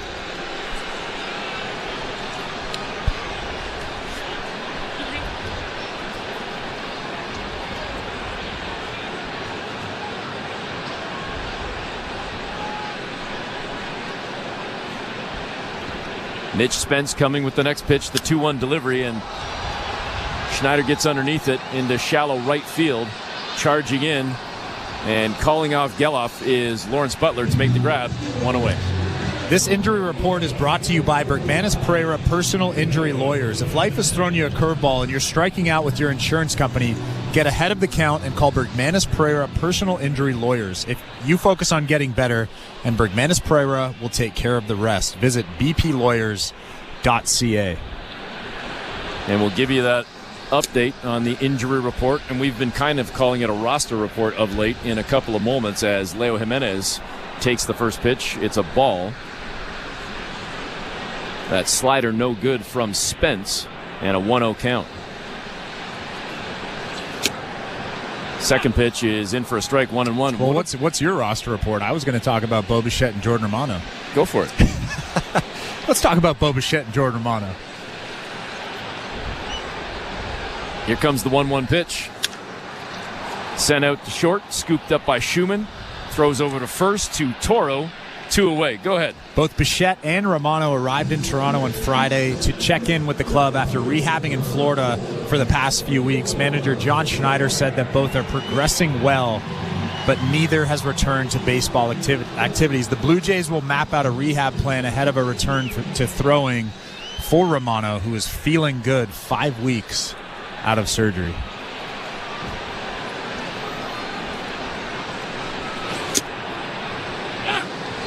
First pitch to George Springer as it brings up the top of the order with 2 away. Springer takes that one for a strike, 0-1 count. And the club is hopeful that Bichette can return to baseball activities within the next week. And this one sent out to short as well. It is scooped up by Schumann. And same deal as last time with Jimenez as he throws out Springer, and that sits down the Blue Jays. It's turned into a little defensive battle here. 1-1 going to the 6th. You're listening to Blue Jays Baseball, brought to you by your local family-owned Crown Rust Control Center, streaming at sportsnet.ca and the Sportsnet Radio Network. At Crown Rust Control, protection runs deep because every Crown Rust Control Center is owned by a local family who cares beyond business. Your Crown Rust Control is 100% committed to their product, to you, to their community, which is your community. Protecting you and what matters to you is equally important as protecting your vehicle. Did you know your vehicle rusts faster in warm weather? Protect your vehicle today. For a special summer offer, find your local family-owned Crown Rust Control Center at crown.com. We're twomeninatruck.ca. We've got lots of men and lots of trucks, so get ready to be moved. Think 2 men in a truck, 2 men in a truck.ca. So when you gotta move, all moving day, Think 2 men in a truck, 2 men in a truck.ca. Cause all of us movers are not the same. So that's our company name, 2 men in a truck.ca. We're lots of men with lots of trucks, so give us a call today. Mondays on City TV, The Bachelorette is looking for her perfect match. It's Jen's world, I'm just living in it. One rose ceremony at a time. I could see myself being with you. You're someone who gets me. And Jen's men. I like seeing you happy. I'm always happy when I'm with you. Will fight for her. I don't respect you. You stand no chance. Until the end. All the guys aren't here for the right reason. This was not the bomb that I wanted tonight. The Bachelorette, all new Mondays 8, 7 Central on City TV. Or stream it on City TV Plus. This is Toronto Blue Jays baseball. Called strike 3, change up at the knees, and there's nothing you can do about that pitch. On Sportsnet 590 The Fan and the Sportsnet Radio Network. Getting set to start the 6th inning, top of the 6th inning. And it's Lawrence Butler stepping in for the A's, his 3rd at-bat of the game. He has struck out in each of his first 2 appearances. And the first pitch from Berrios, missing outside. 1-0 count. Butler with 13 home runs on the season, 37 runs batted in. The average currently sitting at 239 as he gets set for this pitch from Berrios. Inside 2-0. That was just pitch number 71. So relatively low pitch count right here in the 6th inning. Yeah, and the main reason for that is he hasn't walked anybody. We talked early in the broadcast that he's really been struggling with those walks recently. And this one sent opposite field. The Jays had a bit of a shift on. Butler goes down the third baseline fair. Charging in to finally pick it up is Loperfido, who throws to second, and sliding in safely, keeping his hand on the bag, is Butler. And a great way to start off the 6th for the A's. Butler's 13th double. And now in scoring position with none out. Well, that was a great piece of hitting from Butler. Ernie Clement was shaded towards second base. Leo Jimenez was shaded towards second base, and there was a huge hole between Ernie Clement and the foul line. And Butler just sticks the bat out, knows there's a huge hole there, and he's in at second base with a leadoff double.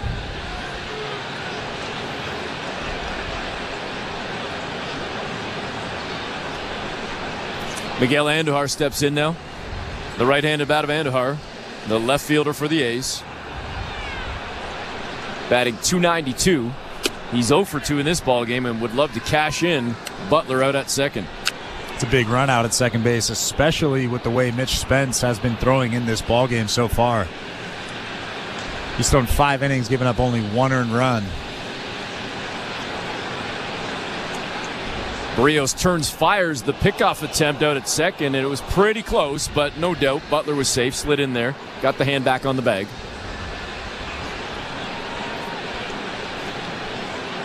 Berrios back onto the rubber, getting set for the 1-0 to Andujar. Stepped out of the box for a moment, comes back in.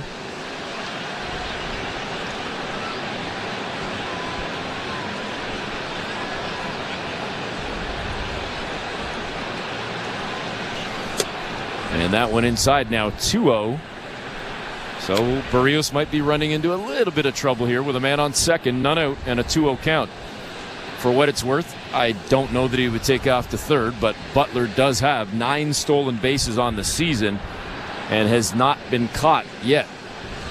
A perfect 9 of 9 as now Berrios falls down 3-0 to Andujar with J.J. Vladdy on deck. Yeah, I would imagine that Butler's not going anywhere, especially with nobody out. The power hitters in this lineup are about to come up. It would be smart for him to stay around second base. Here's the 3-0. Swinging at 3-0. Andujar sends it foul down the third base line toward the Blue Jay dugout. It's now 3-1. Sixth inning brought to you by Desjardins Financial Group. Desjardins is a big fan of small biz. That's why they awarded another $3 million to small business owners across the country. See how Desjardins cheered on small biz this year at goodsparkgrants.ca. Berrios comes set, looks in at Kirk. Quick glance at second. Here's the 3-1 pitch. And this one dribbled down the third base line toward that dugout. Now it's 3-2. They were trying to come up and in with that sinker. Alejandro Kirk had the target up around the hands of Miguel Andujar. Miguel Andujar is a big guy, loves to get the arms extended. What you want to do is tie him up with that sinker, and Jose Berrios did just that with that 3-1 pitch. 3-2 count now. Nice battle back here by Berrios. The 3-2. Another one fouled off by Andujar. We'll do it again. Another good fastball inside. You could see Andujar trying to really fight to get to that pitch inside. That one was 94 with a lot of run off the plate. A good pitch again from Jose Berrios, and a tough battle here with that big run out at second base. Top of the sixth inning. Berrios now approaching 80 pitches. Game tied 1-1, none out, with a man on second for Oakland. The 3-2 pitch coming. Berrios kicks inside, down low, and a walk. First and second with none away. This is really the first trouble he's been in. Faced only 4 batters in the first. Sat down the side in the second.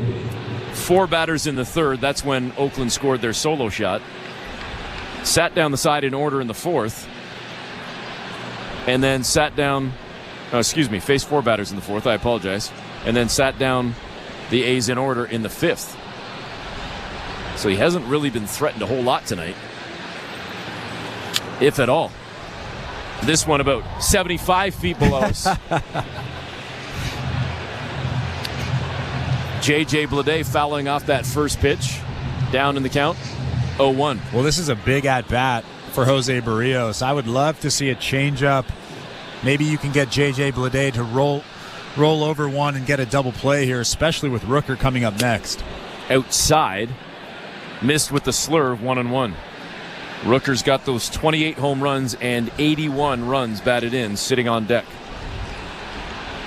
None out here with 2 on in the top of the sixth. Berrios fires. Strike, 1-2. And they were trying to do just that. That was a good changeup. Down and away at the bottom part of that strike zone. Generally speaking, if you throw that pitch, you don't really want a swing and miss. You don't want it to be a called strike. You want that guy to hit a ground ball to second base and roll over into a double play. Berrios looks in at the sign. Quick glance at second. Butler out there. Here comes the 1-2 pitch. And he tried to get that call, Berrios. Kirk framed it, but outside. That's the correct call there from Mike Muchlinski. 2 really good changeups in a row. I like how you said that. I don't think he'll throw 3 in a row, but you never know. We'll find out in a second. The 2-2 pitch coming. Here's the kick. Delivery. Inside. A little bit high as well. And now 3-2. And Berrios stepping off the rubber, blowing into his fist. Taking a deep breath here. A huge pitch coming right here. Especially with Brent Rooker on deck. The 3-2 delivery. And this one is smacked to center. Tracking back for it. On the track. Making the grab is Varsho. Tagging and going to third is Butler. Varsho throws into second to prevent Andujar from moving up to second. So it's runners on the corners, the double play ball in play. But Brent Rooker comes up with just one away. That was a great play from Dalton Varsho out in center field as Pete Walker comes out to the mound to have a chat with Jose Berrios and Alejandro Kirk. I mean, they probably have a pretty good pitching or a game plan with Brent Rooker. He is obviously the A's best hitter, 28 home runs, 81 RBIs this season. So they're probably just going over that game plan quickly. How are they going to pitch him in this situation? You have the open base at second base. It's a tough situation for Jose Berrios. But then you also have Shea Langoliers coming up next, who has the lower average, but he also has 21 homers this season. Pick your poison. How about you just get a double play ball and get out of the inning? It's a good idea. 1 out, 1-1. Here in the top of the 6th inning, but 2 on. They're on the corners. Butler at third.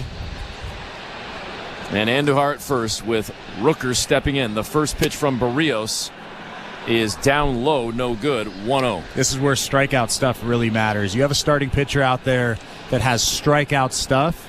You can strike out Rooker and then move on to the next one. Obviously easier said than done, but Jose Berrios does have strikeout stuff.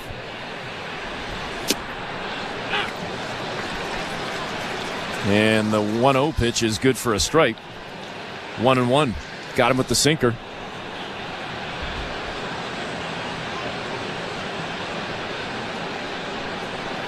Berrios comes set. Here's the 1-1 delivery. Outside. Kirk had to be sure of that one. 2-1.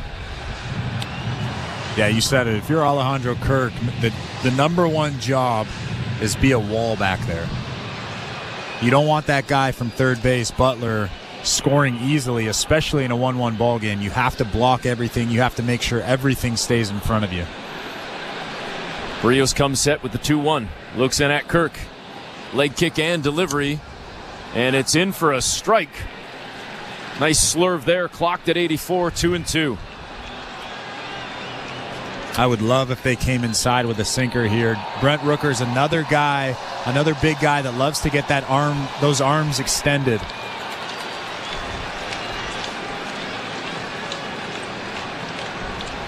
The 2-2 pitch. Swing and a miss. Rooker sits down. A huge strikeout for Berrios. 2 away. Obviously a double play there would have been best case scenario, but second best case is that strikeout right there. A good slider down and away. Brent Rooker swinging right over the top of it. Screams into his bat. And it's the 1,300th, 1,300 career strikeout for Jose Berrios. And he's hearing it from the hometown fans right now. And in fact, Berrios steps off the rubber and acknowledges the crowd as a lot of people, if not, I'm not going to say everybody, 50% standing, giving the ovation to Berrios. And he tips his cap to the crowd, but he's got to dial in again quickly right here as Shea Langoliers steps in with 2 away and still runners on the corners for Oakland. Yeah, you got to appreciate the crowd and the standing ovation there. But if you're Jose Berrios, you're probably thinking, hey, let's wait until I get the third out of this inning. This is a big spot for him. First pitch is sent down the right field line. Tracking it down with an unbelievable catch. Vladimir Guerrero Jr. over the shoulder, falling over the wall into the netting, makes an incredible catch to get the Blue Jays out of the 6th inning. Forget about Harry Potter riding a broom. Vladdy's taking everything. He's going for a ride into the stands. And the Blue Jays head to the bottom of the 6th with the game still tied 1-1. You're listening to Blue Jays Baseball, brought to you by your local family-owned Crown Rust Control Center, streaming at sportsnet.ca and the Sportsnet Radio Network. Sit back, let go, and slip into a channel of commercial-free, deep house, and down-tempo grooves. Sirius XM, chill, modern mood music for focus, relaxation, and inspiration. SiriusXM. Chill on Channel 55 and on the SiriusXM app. You love listening to baseball. You love talking about baseball, and so do we. That's why SiriusXM has the only channel on the radio dedicated to baseball 24/7. It's MLB Network Radio, SiriusXM Channel 89. News, opinions, passionate baseball talk from former players and GMs, plus interviews with players, managers, and executives, original specials, and much, much, much more. All baseball, every day, on your radio. If you can hear me right now, you've got MLB Network Radio, SiriusXM Channel 89, and on the SiriusXM app. Hello, Blue Jay fans. I'm Craig Ballard, host of your daily Locked On Blue Jays podcast. Locked On Blue Jays is part of the Locked On Podcast Network, your team every day. Locked On Blue Jays brings you the latest Blue Jays news and analysis and breaks down all of the action. Locked On Blue Jays is everything a Blue Jays fan could want, all in a 30-minute daily podcast. Download Locked On Blue Jays right now on the SXM app, available with all trials and popular plans, or wherever you get your podcasts. Search Locked On Blue Jays. In season or out of season, the number one place for college sports is SiriusXM College Sports Radio, Channel 84.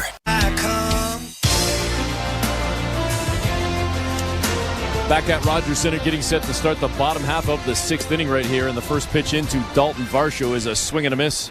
And Varsho down 0-1 to Mitch Spence, who gave up a home run to start this game to George Springer in the bottom half of the first inning, and he has dialed in since. Varsho slaps this one foul up and over the Blue Jay dugout to our left, and he's quickly down 0-2.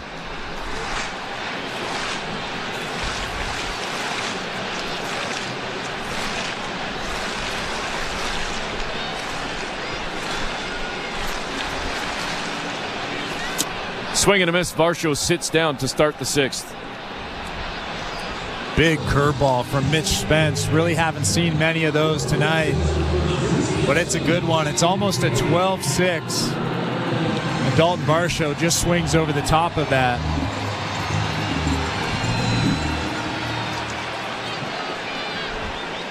And it brings up Vladimir Guerrero Jr., who just had the heroics moments ago on the defensive side of things. And he plays the hero offensively to some degree with yet another base hit. He already extended the hit streak to 21 in his first at-bat of the game, and now he just continues to build on that gaudy average with a one-out single to right field. Yeah, that was a cutter from Mitch Spence, and again, the reason why he's having so much success, yes, he's laying off those tough pitches, but he's also using the whole field. That is a perfect example right there. He just fillets that ball on the outside part of the plate through the hole on the right side of that infield for a base hit.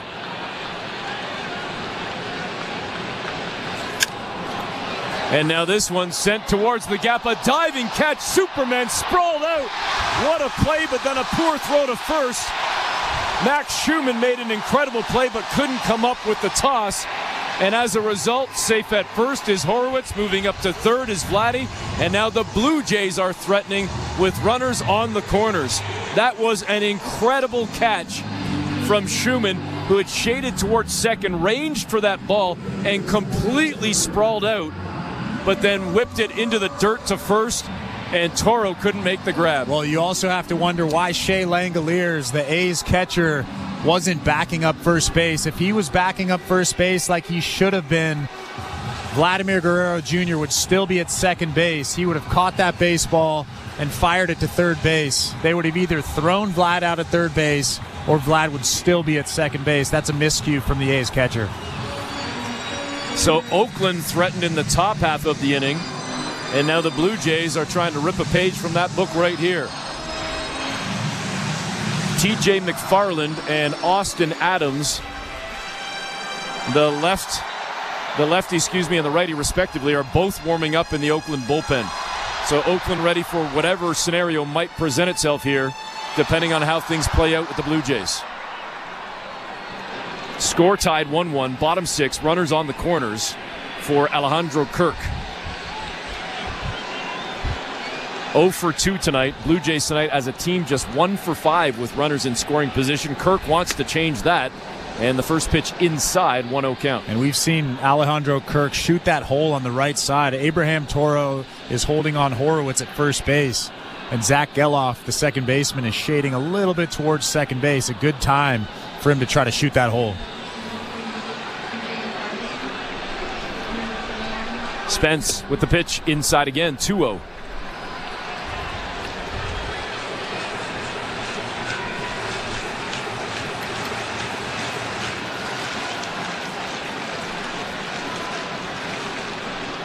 Spence looks in at the sign. Horwitz with the lead at first. The 2-0 pitch. And Kirk tried to go opposite field. Got a piece of it.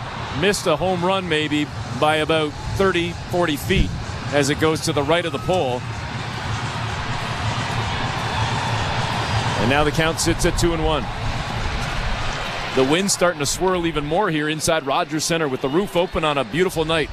Friday night at the ballpark. Tied at 1. A's and Jays. And now Kirk, a high hopper over to third base. Great stab there by Hernandez, and they get the out at second, but they can't turn it at first. That high first hop on that hit from Kirk probably is what saved him from being safe at first. Guerrero scores from third. Blue Jays lead 2-1, and give Kirk credit for getting out of the box in a hurry and hustling down to first to break up that double play ball. Well, you have to give Vlad credit as well, going on contact. Just a 3 or 4 bouncer, a high bouncer to the third baseman, and he chooses to go the double play route instead of throwing home because Vlad went right on contact. There would have been no play at home plate. So the Blue Jays now leading 2-1 here in the bottom of the 6th inning. We are in the Timbermart broadcast booth with Toronto on top by 1. Ernie Clement steps in, and the first pitch no good. It's a 1-0 count. The slider wasn't there for Spence. Clement finds a hole on the left side, base hit into left field, and the Blue Jays keep the inning rolling, first and second with 2 away. Just a slider that was right over the middle. Ernie Clement getting enough of it to get it through that hole on the left side of the infield. I love the way he plays. The out-of-town scoreboard brought to you by the St. Louis Bar and Grill. Baltimore leading Tampa 4-0 in the bottom of the 7th inning. With a win, the Orioles could take over first place in the American League East because the A's and Rangers were rained out in New York. We've got a pitching change with the Blue Jays leading 2-1 with 2 outs here in the 6th. And with that, for the first time, we will go back to baseball control with our host, Nick Blackmore. Thank you very much, Eric and Chris. Welcome back. Before we get to the out-of-town scoreboard, just a quick reminder, Ben and Barker will have Jays Talk following the final out. After this game is in the books, you can give them a call at 1-888-666-0590 or 416-870-0590 or text at star 590, standard message, and data rates may apply. Let's get to that out-of-town scoreboard brought to you by St. Louis Bar and Grill. It's a busy night in the majors, but there's one game that's not being played thanks to weather. That's the Yankees and Rangers. They are the victims of an early postponement on Friday due to Hurricane Debbie. Yes, the same Debbie rapper Eminem must have been talking about in his track Without Me. We share that sentiment, and we all do. A doubleheader is scheduled for Saturday. Now it looks like a job for the Orioles. They can go up a half game on the Yankees. They're in Tampa taking on the Rays. And as just earlier mentioned by Eric, I believe that score is 4-0 right now for the Orioles in the top of the 8th. Let's stick to the AL East. Boston is hosting the Astros currently, and it is 3-1 for the Red Sox in the bottom of the 6th inning. Amazing. Other games in progress include the Angels. They are in Washington.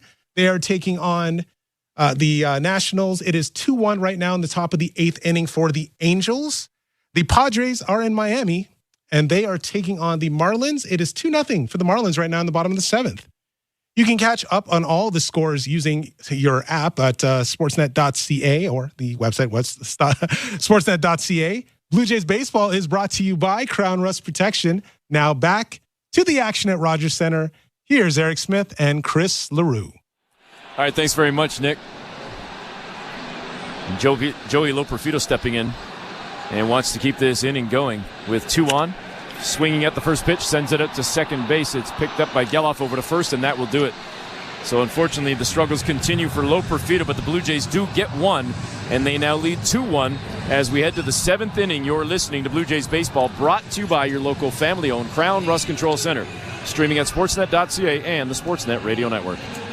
At Crown Rust Control Center, protection runs deep because every Crown Rust Control Center is owned by a local family who cares beyond business. Your Crown Rust Control Center is 100% committed to their product, to you, to their community, which is your community. Protecting you and what matters to you is equally important as protecting your vehicle. Did you know your vehicle rusts faster in warm weather? Protect your vehicle today. For a special summer offer, find your local family-owned Crown Rust Control Center at crown.com. So, you want to be a Looney Dogger, eh? Every Tuesday Blue Jays home game is Looney Dogs Night, presented by Schneider's. Grab $1 hot dogs from various concession stands around Rogers Center. Plus, stop by the Schneider's Porch, your hot dog headquarters. The destination for a one-of-a-kind hot dog experience with excellent ballpark views. So, whether you're the relish ringleader or 7th inning snacker, no Blue Jays game is complete without hot dogs. Don't miss out on this delicious deal. Looney Dogs Night, presented by Schneider's. For tickets, visit BlueJays.com.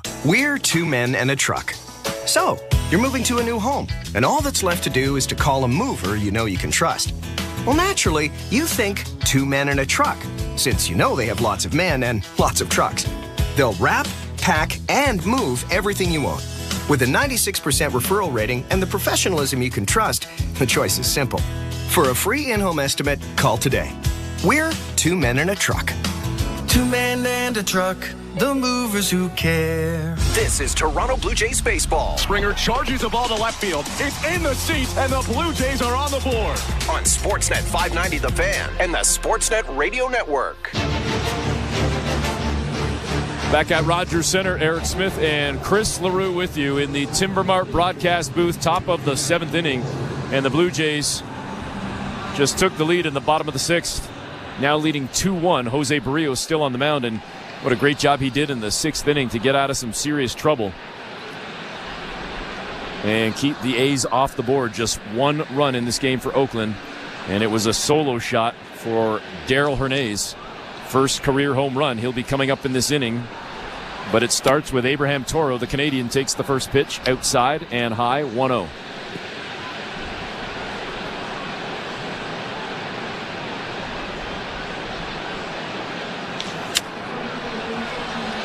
And now sends this one foul up and over the Blue Jay dugout into the 100 level, about 25 rows deep.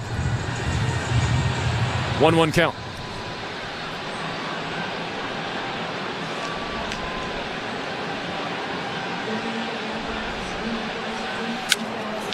Hot shot sent out to second base, scooped up by Davis Schneider, over to Vladdy at first, 1 away. Jose Berrios just threw his 94th pitch of the ball game. We're in the 7th inning, and Eric Swanson is warming up out there in that Blue Jays bullpen. Who would have thought that a month and a half ago? He looked pretty good. That's been obviously I would say the biggest issue. Some might say one of the biggest issues, as there have been a few this season, unfortunately, for the Blue Jays. But the bullpen certainly has struggled mightily. And then, of course, since the trade deadline, with a number of arms moved at the deadline, the bullpen has been depleted a little bit more. We'll see how long Berrios can go here. Hopefully at least get out of this inning. First pitch fouled off by Geloff. Second one inside. It's 1-1. Zach Geloff in the ballgame, 0 for 2. Up to the minute, the average sits at 195. And the Oakland second baseman takes the next pitch for a strike. The sinker good. It's 1-2. He's only hitting 195, but he does have a little bit of juice. 14 homers, 37 RBIs, and 14 stolen bases.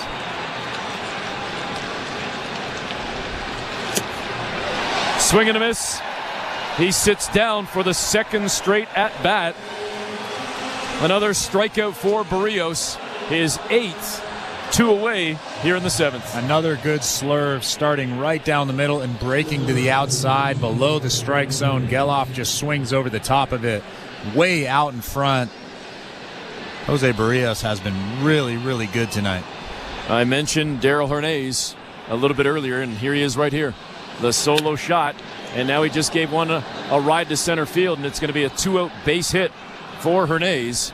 So Oakland will try to keep this inning going, and a chance to potentially tie the Blue Jays, who lead 2-1 here in the 7th. Not the end of the world if you're Jose Berrios. Just take a breath and realize that the guy in the batter's box is the guy that you want. Max Schumann hitting .249, 6 homers. If you make a good pitch, he's a guy that you should get out. Berrios steps onto the rubber. Quick look over at first. Now stares in at Kirk. First pitch. And it's a bit inside. They look down to first. Mr. Bacon says it's all good. 1-0 count. I like that you can hear Muchlinski saying, "What do we got, John?" We need more of that. That's great placement of those microphones by Tom Young. And it's going to be a base hit into right field for Schumann. Coming in for it is Springer. And turning the corner, going from first to third, is Hernandez. So now Oakland indeed threatening with 2 away in this 7th inning. Runners on the corners. That is a tough result for Jose Berrios. He absolutely blew up Max Schumann's bat with a sinker on the inside part of the plate, right on the handle, and he kind of just dumped it over the second baseman, over the outstretched glove of Davis Schneider. That is a tough result, as Pete Walker is going to have a word with Jose Berrios. Well, Walker and John Schneider were chatting, and you can tell they're struggling with this one right here. What do we do? What do we do? Do we want to try and leave him in, as Berrios just threw pitch 101? They would love to keep Berrios in here and get out of this 7th inning and let the bullpen start fresh in the 8th. But it's first and third with the top of the order. Lawrence Butler coming up, and he smacked a double in his last at-bat. That said, he struck out in his first 2 at-bats. So playing the odds, you'll hope for something big here from Berrios if you're a Blue Jay fan. Well, I think that you have to remember, too, he didn't really hit that double all that hard. It was just a butt-out kind of fillet that ball down the third base line. A little bit of luck involved with that result. So if I'm John Schneider, if I'm Pete Walker, I like this matchup right here. Berrios steps back onto the rubber. Kirk in front of the plate with his hands in the air, making sure that all of his infielders know what the deal is. Clement playing off the bag a good 25 feet or so. Jimenez is almost behind second base. The first pitch comes in to Butler. A swing and a miss on the changeup, 0-1 count. And again, if you're Alejandro Kirk, your biggest job is not to throw the guy out at second base if he decides to steal. Just be a wall back there. Block every single pitch. Do not let that guy at third base score. That's a big run out there, the tying run. Miguel Andujar on deck for Oakland if he has a chance to get up. There's 2 away here in the 7th inning with the Blue Jays leading 2-1. The 0-1 pitch. And it's sent to right field on a pretty good shot, but charging in for it, he had a beat on it the whole way. George Springer makes the grab, and the Blue Jays get out of it. To the bottom of the 7th we go. It's 2-1 Toronto. You're listening to Blue Jays Baseball, brought to you by your local family-owned Crown Rust Control Center. Streaming at sportsnet.ca and the Sportsnet Radio Network.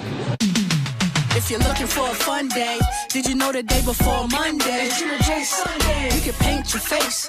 Come and meet Ace and run base to base. On Junior J Sunday. So many things to do. You can bring your crew and even mom and dad too. Junior J Sunday. Sundays are for Junior Jays. Get to the ballpark early to enjoy outdoor activities before continuing the fun inside while you cheer on the Blue Jays. If you're feeling the song, grab your dad or mom. Visit BlueJays.com. Junior J Sunday. At Crown Rust Control, protection runs deep because every Crown Rust Control Center is owned by a local family who cares beyond business. Your Crown Rust Control is 100% committed to their product, to you, to their community, which is your community. Protecting you and what matters to you is equally important as protecting your vehicle. Did you know your vehicle rusts faster in warm weather? Protect your vehicle today. For a special summer offer, find your local family-owned Crown Rust Control Center at crown.com. I am by your side. Got a heart so big, on this you can rely. No mountains too tall for the strong boots to climb. I am by your side. That was Desjardins Insurance, playing insurance with a heart so big it shows. Tune in for your auto and home coverage at desjardins.com/heart. This is Toronto Blue Jays baseball. Next pitch, Moniak takes off. It's low a ball, throw down to second. They got him! On Sportsnet 590 The Fan and the Sportsnet Radio Network. Back at Rogers Center, getting set to start the bottom half of the 7th inning. Blue Jays leading 2-1.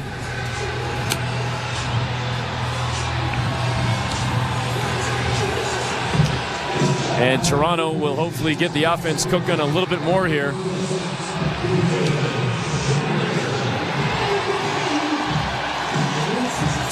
Michel Otañez now on the mound.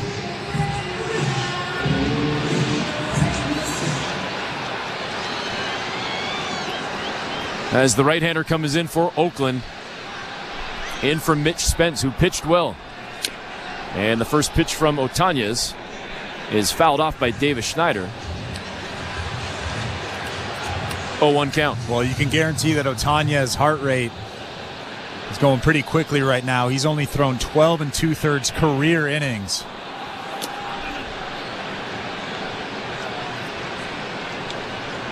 Otañez came back with the slider, no good, 1-1. Michel Otañez. Wearing that green 47 on the back, of the gray jerseys for Oakland against the Blue Jays in the hometown whites. Comes back with a strike. And a 1-2 count to Schneider. Got him on that changeup. Here's the 1-2. Swing and a miss. Davis sits down, one away. Well, Otañez has a pretty big fastball, 96 to 98 miles an hour. And if you look at his numbers, over his last 7 games, he's only given up 1 earned run, struck out 9, and has an ERA of 1.42.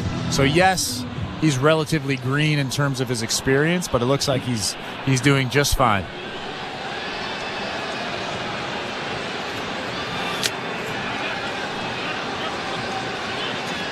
And it looks like catcher interference as Leo Jimenez comes up.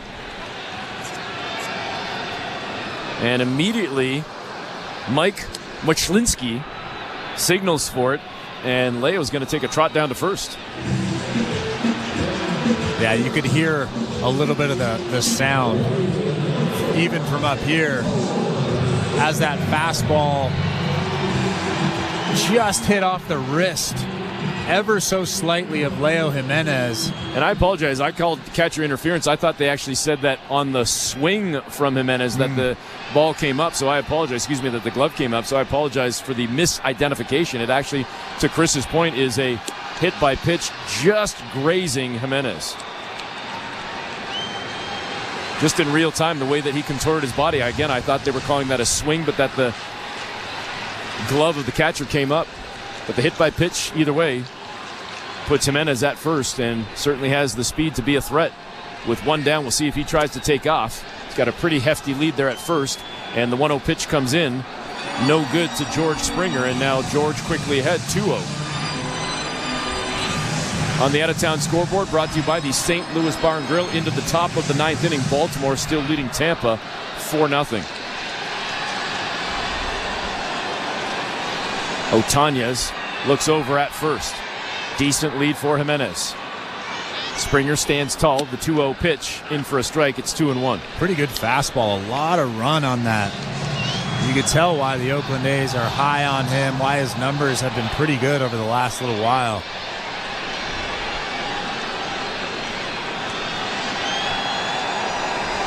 Springer 1 for 3 tonight.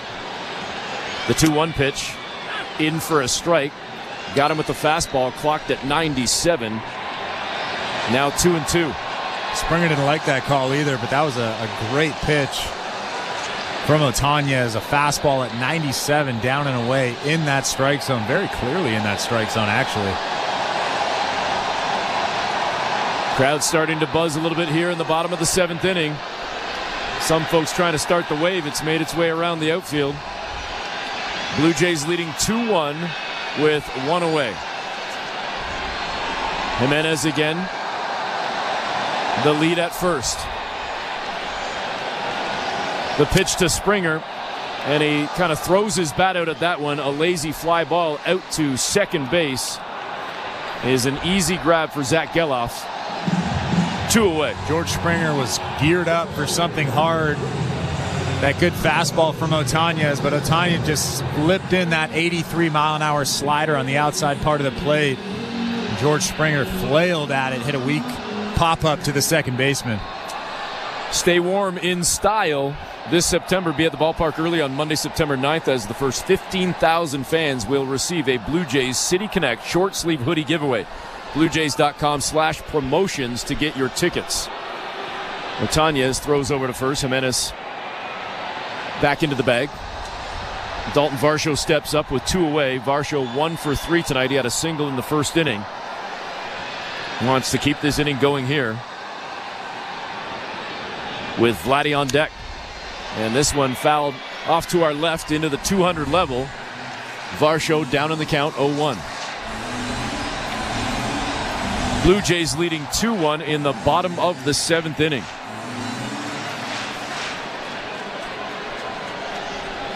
Varsho, the average up to 206 here. As Otanez fires the pitch. Another one sent foul to our left, and it actually went off the facing of the 200 level. That one still wasn't that close. I actually felt the rattle, though, the vibration as it hit off the facing. That's how you know it's close. But to your credit, you just sat here like nothing. You still got those major league reflexes, man. Varsho down 0-2 in the count. Looks at that pitch down low. Fastball clocked at over 100 miles per hour from Otanez. 100.4 to be exact. But it was down low. And the count sits at 1-2.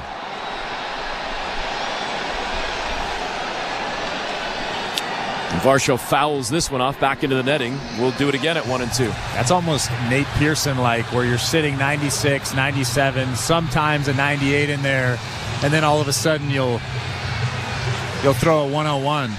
I'm telling you this right now, if I could throw 101, I would throw that all the time. Until your arm falls off. My arm fell off throwing 90. The 1-2 pitch. It's a strike and a strikeout looking. Varsho sits down. It ends the frame as we go to the 8th with Toronto still on top. 2-1 Blue Jays. You're listening to Blue Jays Baseball, brought to you by your local family-owned Crown Rust Control Center. Streaming at sportsnet.ca and the Sportsnet Radio Network. The NASCAR Cup Series is on SiriusXM.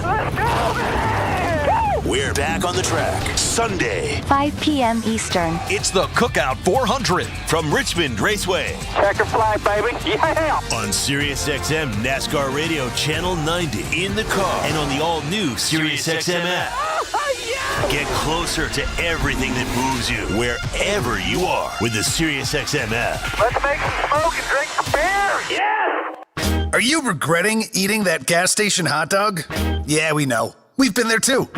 This is a message for baseball fans like you. Did you know that you get a channel that's talking baseball 24/7 as part of your SiriusXM subscription? What? Our lineup includes shows hosted by former big leaguers and executives. Plus, you'll hear from 17 managers each week. MLB Network Radio is on SiriusXM Channel 89, or just search MLB Network Radio on the SXM app. SiriusXM Sports. We're more than just a game. While you're listening to this game on SiriusXM, we're talking about the latest odds and prop bets for this and every game on Sports Grid Radio. The under's minus 125. Heavy juice to the under. Every home run hit and every strikeout thrown can change the line. I can't for the life of me figure out how you can favor a team that never wins, ever. If you're looking for sports talk centered around the latest odds and prop bets for games, races, tournaments, or any sporting event, Sports Grid Radio, SiriusXM, Channel 159. Hey everyone, it's Justin Turbin at your 24/7 home for hoops all year long. Is SiriusXM NBA Radio Channel Channel 86 and the SiriusXM app.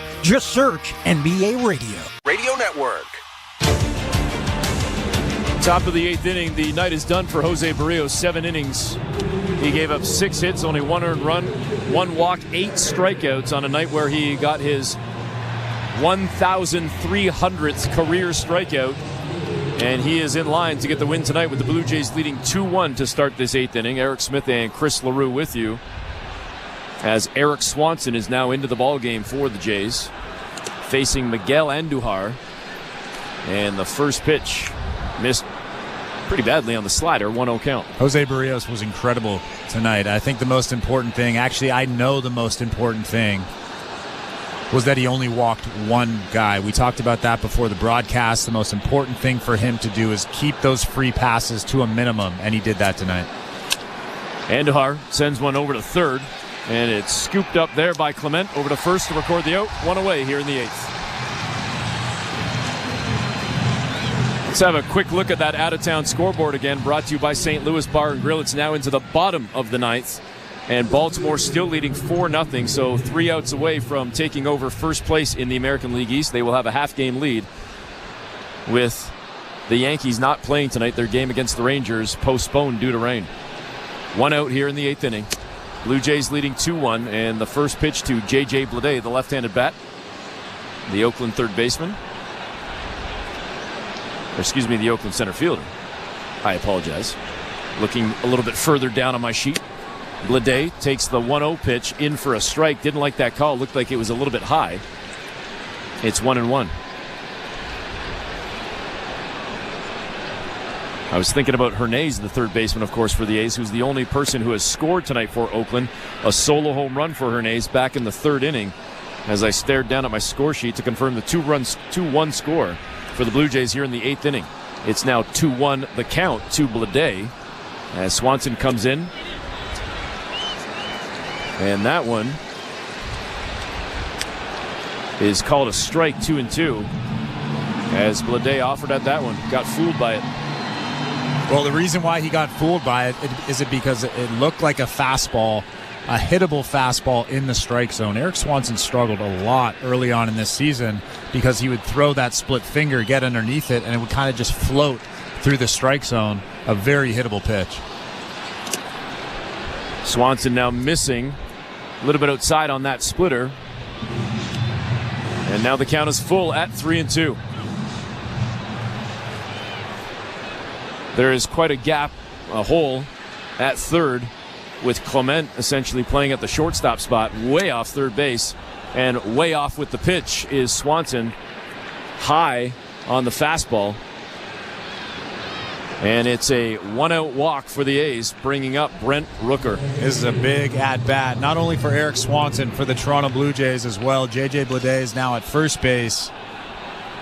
And Brent Rooker, the most powerful guy in this lineup, is in that batter's box. 28 home runs on the season, 81 runs batted in. The average has dipped a bit tonight, down to 288, but still solid numbers, and he goes after the first pitch, skies it into right field. Plenty of room for George Springer to get underneath it easily, make the grab, 2 away. That was a good pitch from Eric Swanson, a fastball that was straight, but it was located well, down and away.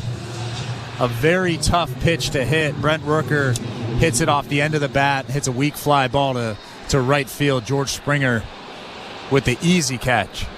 And this now brings up Shea Langoliers. 1 for 3 tonight, with a runner at first and 2 out for the A's. And the first pitch from Swanson, no good. Missed with the fastball. High and inside. Clocked at 94, 1-0 count. It's Bleday at first after the walk. But again, 2 out for Oakland. Langoliers with 21 home runs on the season. Swanson with the pitch. And that one a little bit too far inside. Missed with the splitter, 2-0 count. Zach Pop is now warming up in that Blue Jays bullpen out in left field. Top of the 8th inning. Here comes the 2-0 pitch from Swanson.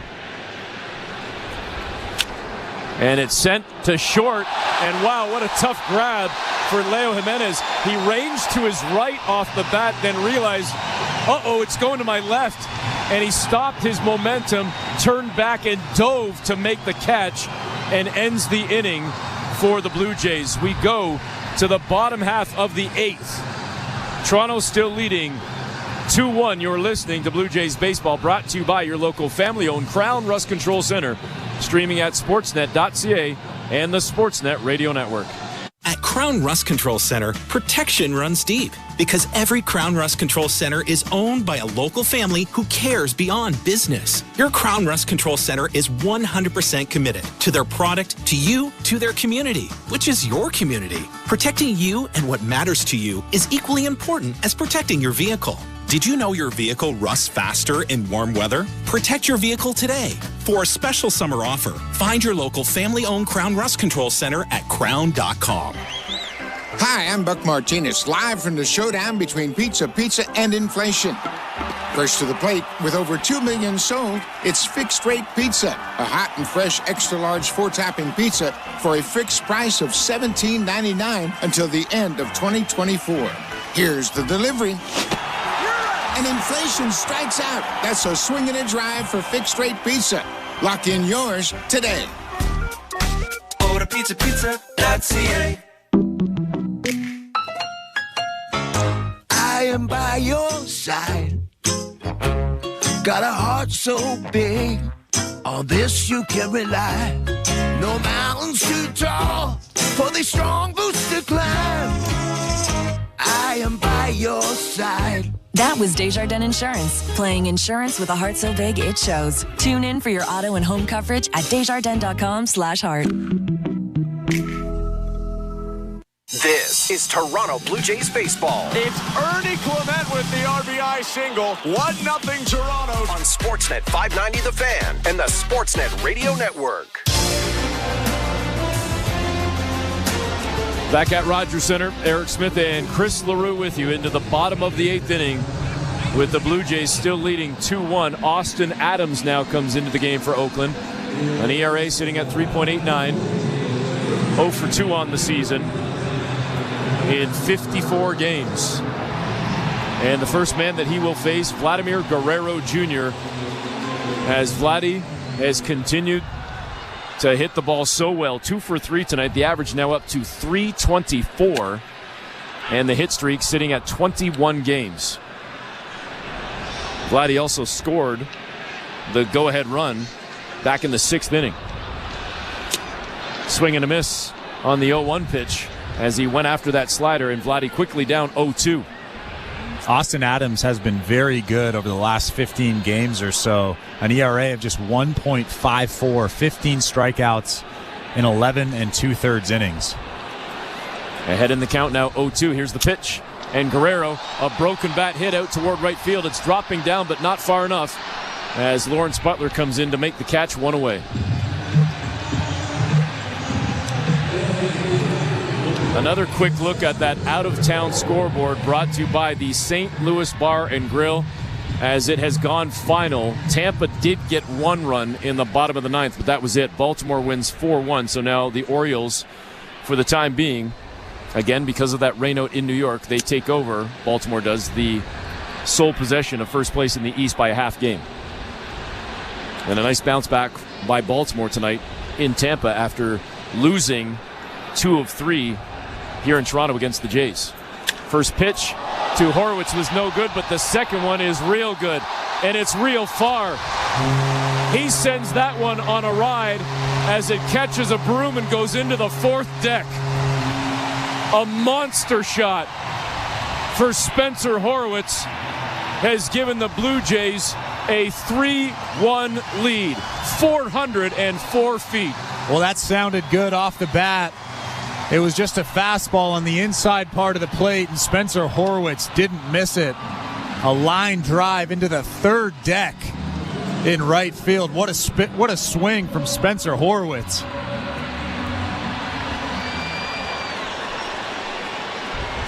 And the Blue Jays again leading 3-1, the 5th homer of the season for Horwitz.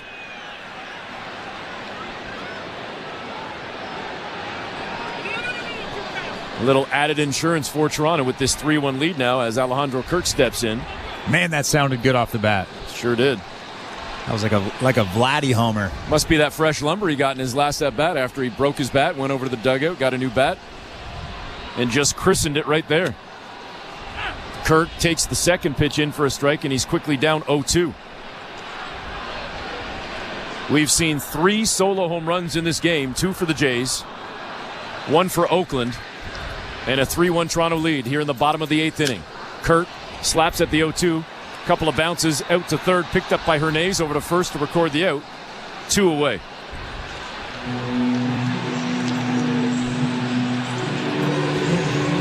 This copyrighted broadcast is presented by authority of Rogers Blue Jays Baseball Partnership and may not be reproduced or retransmitted in any form, and the accounts and descriptions of this game may not be disseminated without the express written consent of Rogers Blue Jays Baseball Partnership or the Sportsnet Radio Network.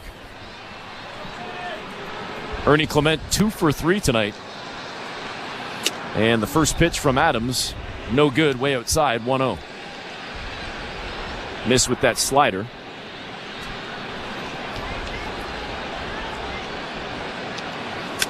And Clement make it a 3 for 4 night with a base hit to left field as he put it right past Hernandez and Schumann at third and short. This guy just finds a way to get on base. It was a pretty good slider from Austin Adams. He just went down and hit it through that left side. Man, I've said this a lot, but he is a guy that I want on my roster. You talk a lot about next year, 2025. He is a guy starting off the bench. I don't care. I want him on my roster. And Joey Loperfido, 0 for 3 on the night, swings at the first pitch, and Skies went out to third base, and it's an easy grab for Daryl Hernandez, and that ends the inning for the Blue Jays. But they do get one on the solo home run from Spencer Horwitz, and they lead 3-1 going to the 9th inning. You're listening to Blue Jays Baseball, brought to you by your local family-owned Crown Rust Control Center, streaming at sportsnet.ca and the Sportsnet Radio Network. Hey, baseball fans, are you ready for the Bills season?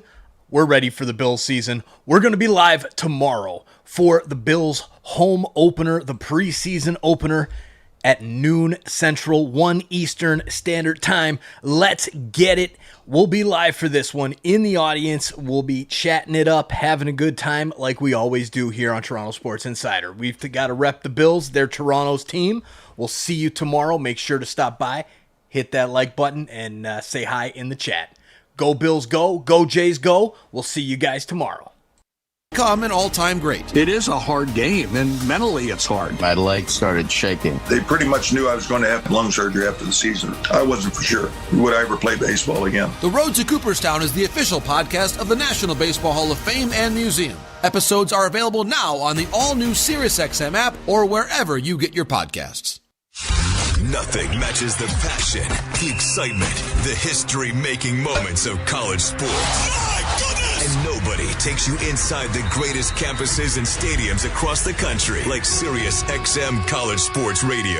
Listen to all of the play-by-play action, expert analysis, and in-depth interviews with your favorite team. No matter the season, we have something for you. Your home for all things college sports is on SiriusXM College Sports Radio, Channel 84. Ray Hudson here with an important announcement. You can listen to your favorite SiriusXM FC shows on the all-new SiriusXM app, now available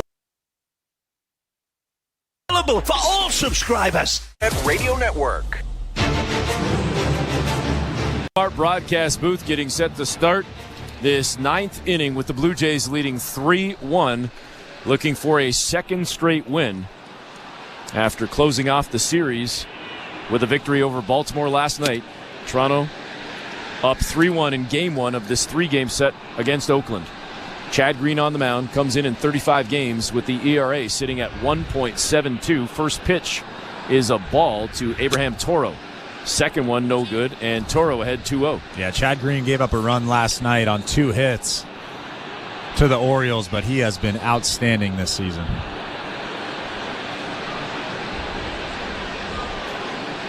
The 2-0 pitch, and it's sent out to right field. Toro skied it underneath it. Springer makes the grab, one away. Chad Green loves to use the top of the strike zone, even above the strike zone, with that mid-90s fastball. That one right there, no different. It's so hard to square up that baseball, and Abraham Toro just hits a weak, very high fly ball to right field.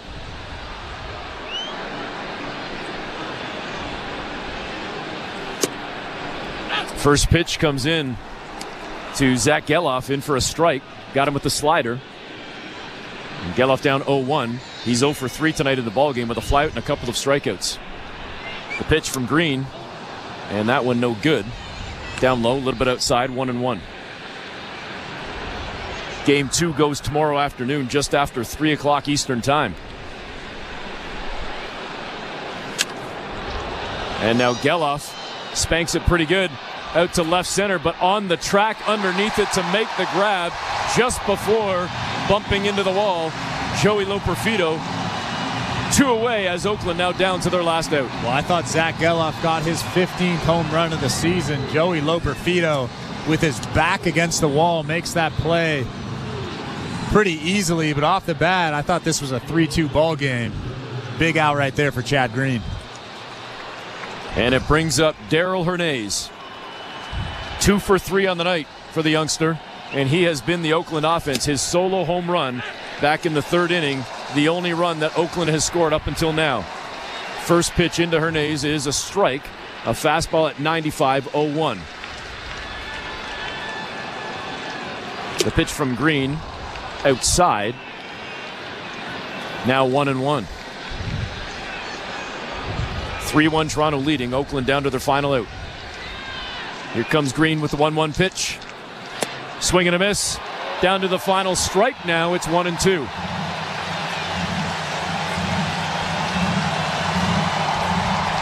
And the crowd starts to buzz.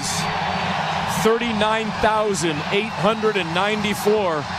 And most of them standing right now to cheer on Green and the Blue Jays as they want to see it end right here. The 1-2 pitch. And Hernandez held off that one outside, didn't bite on the slider. It's 2-2, and the fans will get fired up again.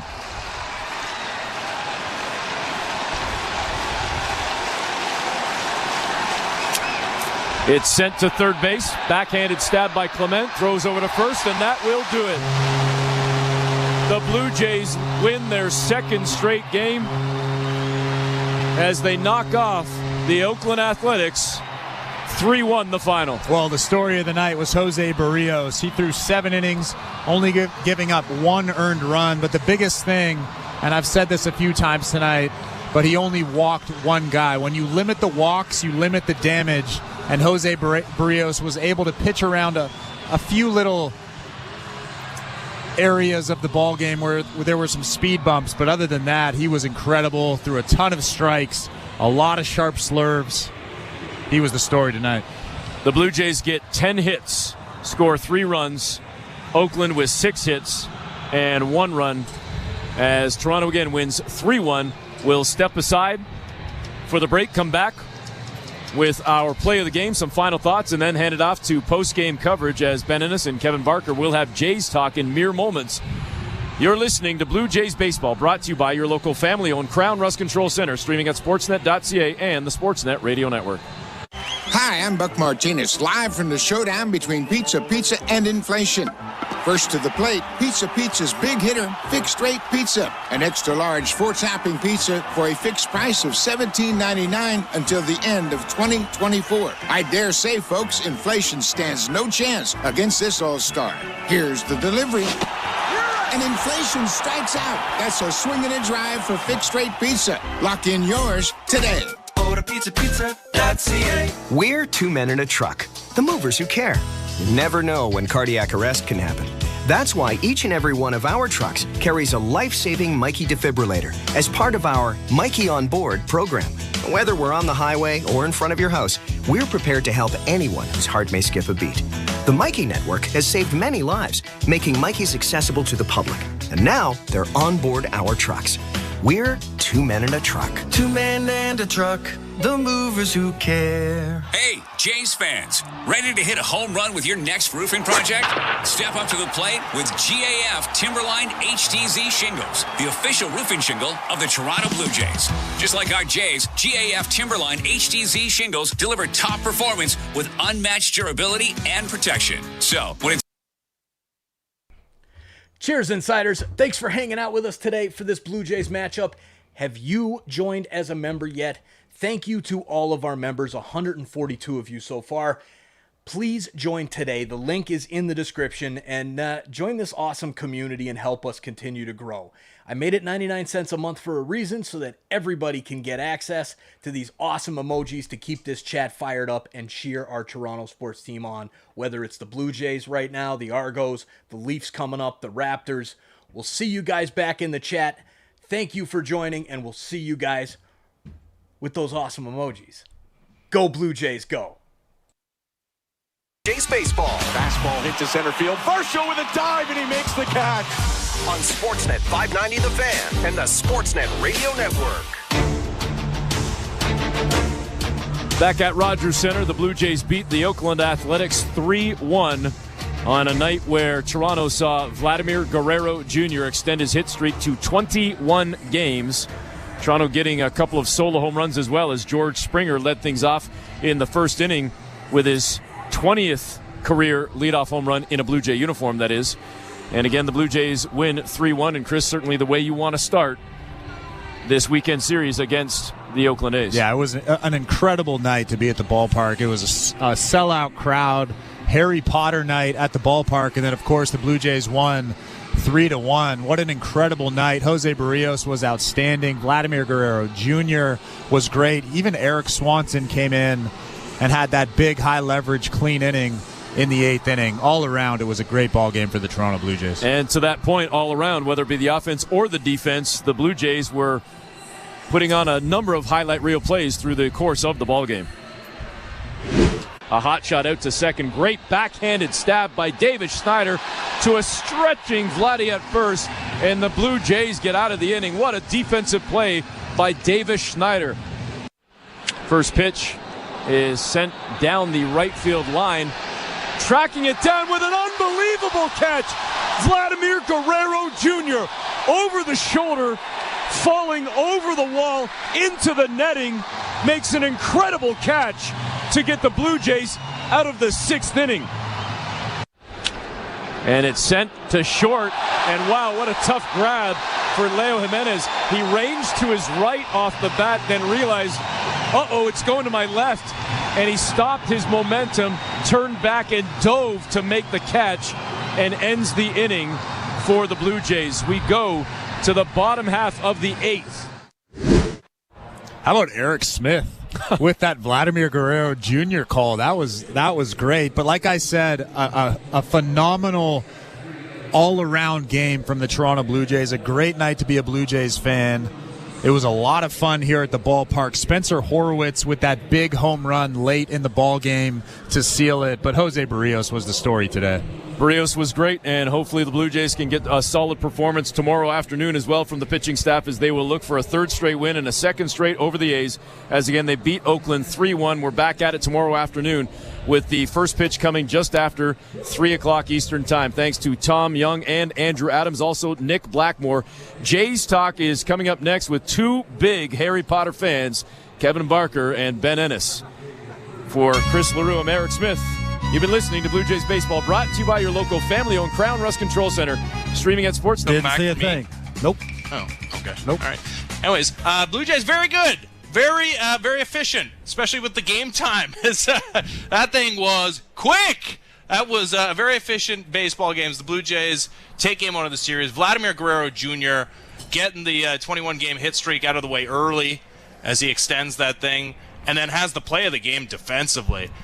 Outdoing Derek Jeter. Derek Jeter, I mean, he wasn't smart enough to go into a net.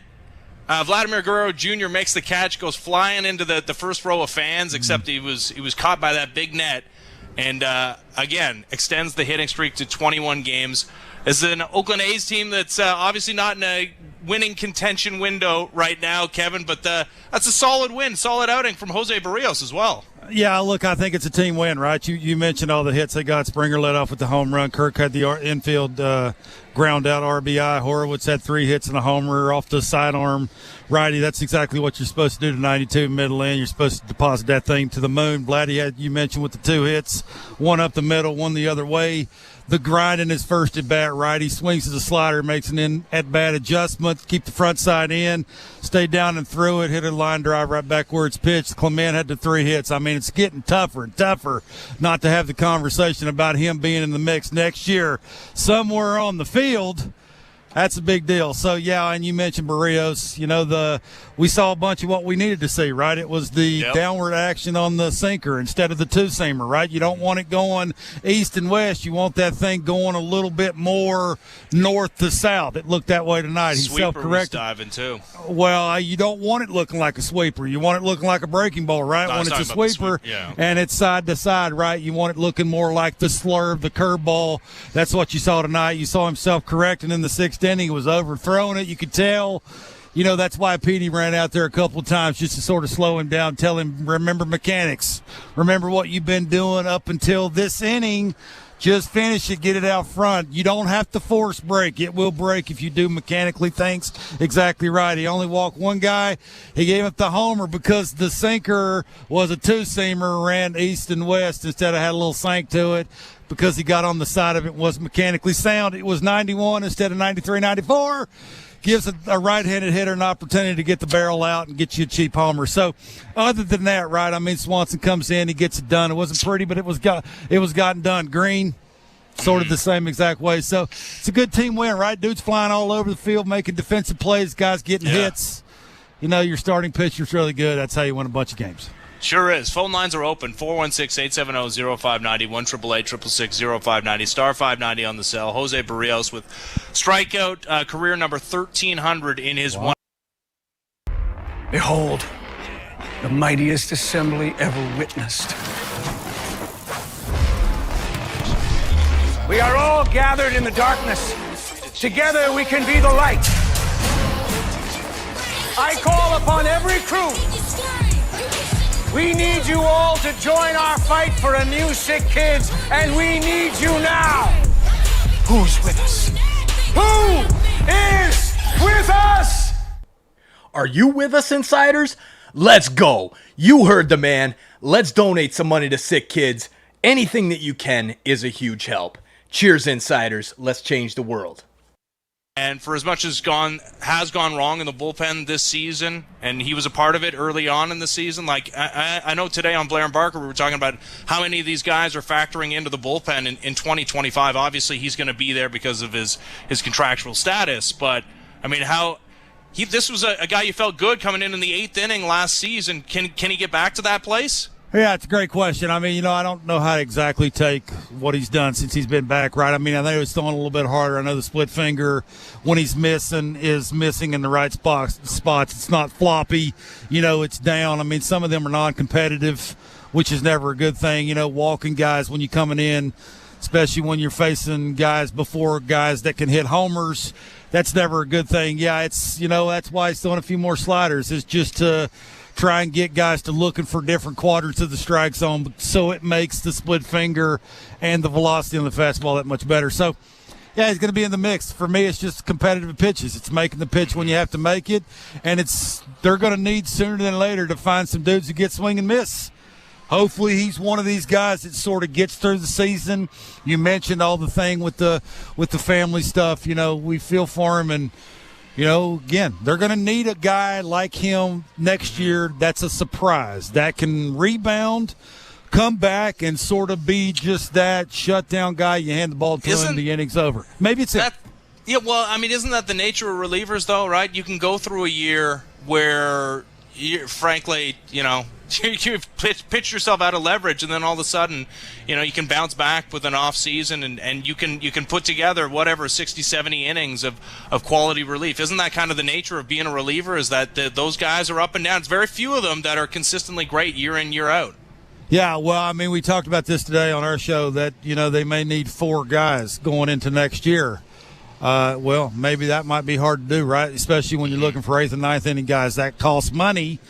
maybe having a Swanson who can step up will sort of not have to get you 4, but get you 3, right? So, yeah, I mean, again, this is sort of, I don't want to say it's a tryout, but it is, in those situations where I think John's trying to tell you a little bit sort of what they think right now just because of the way they let Berrios finish the 7th inning.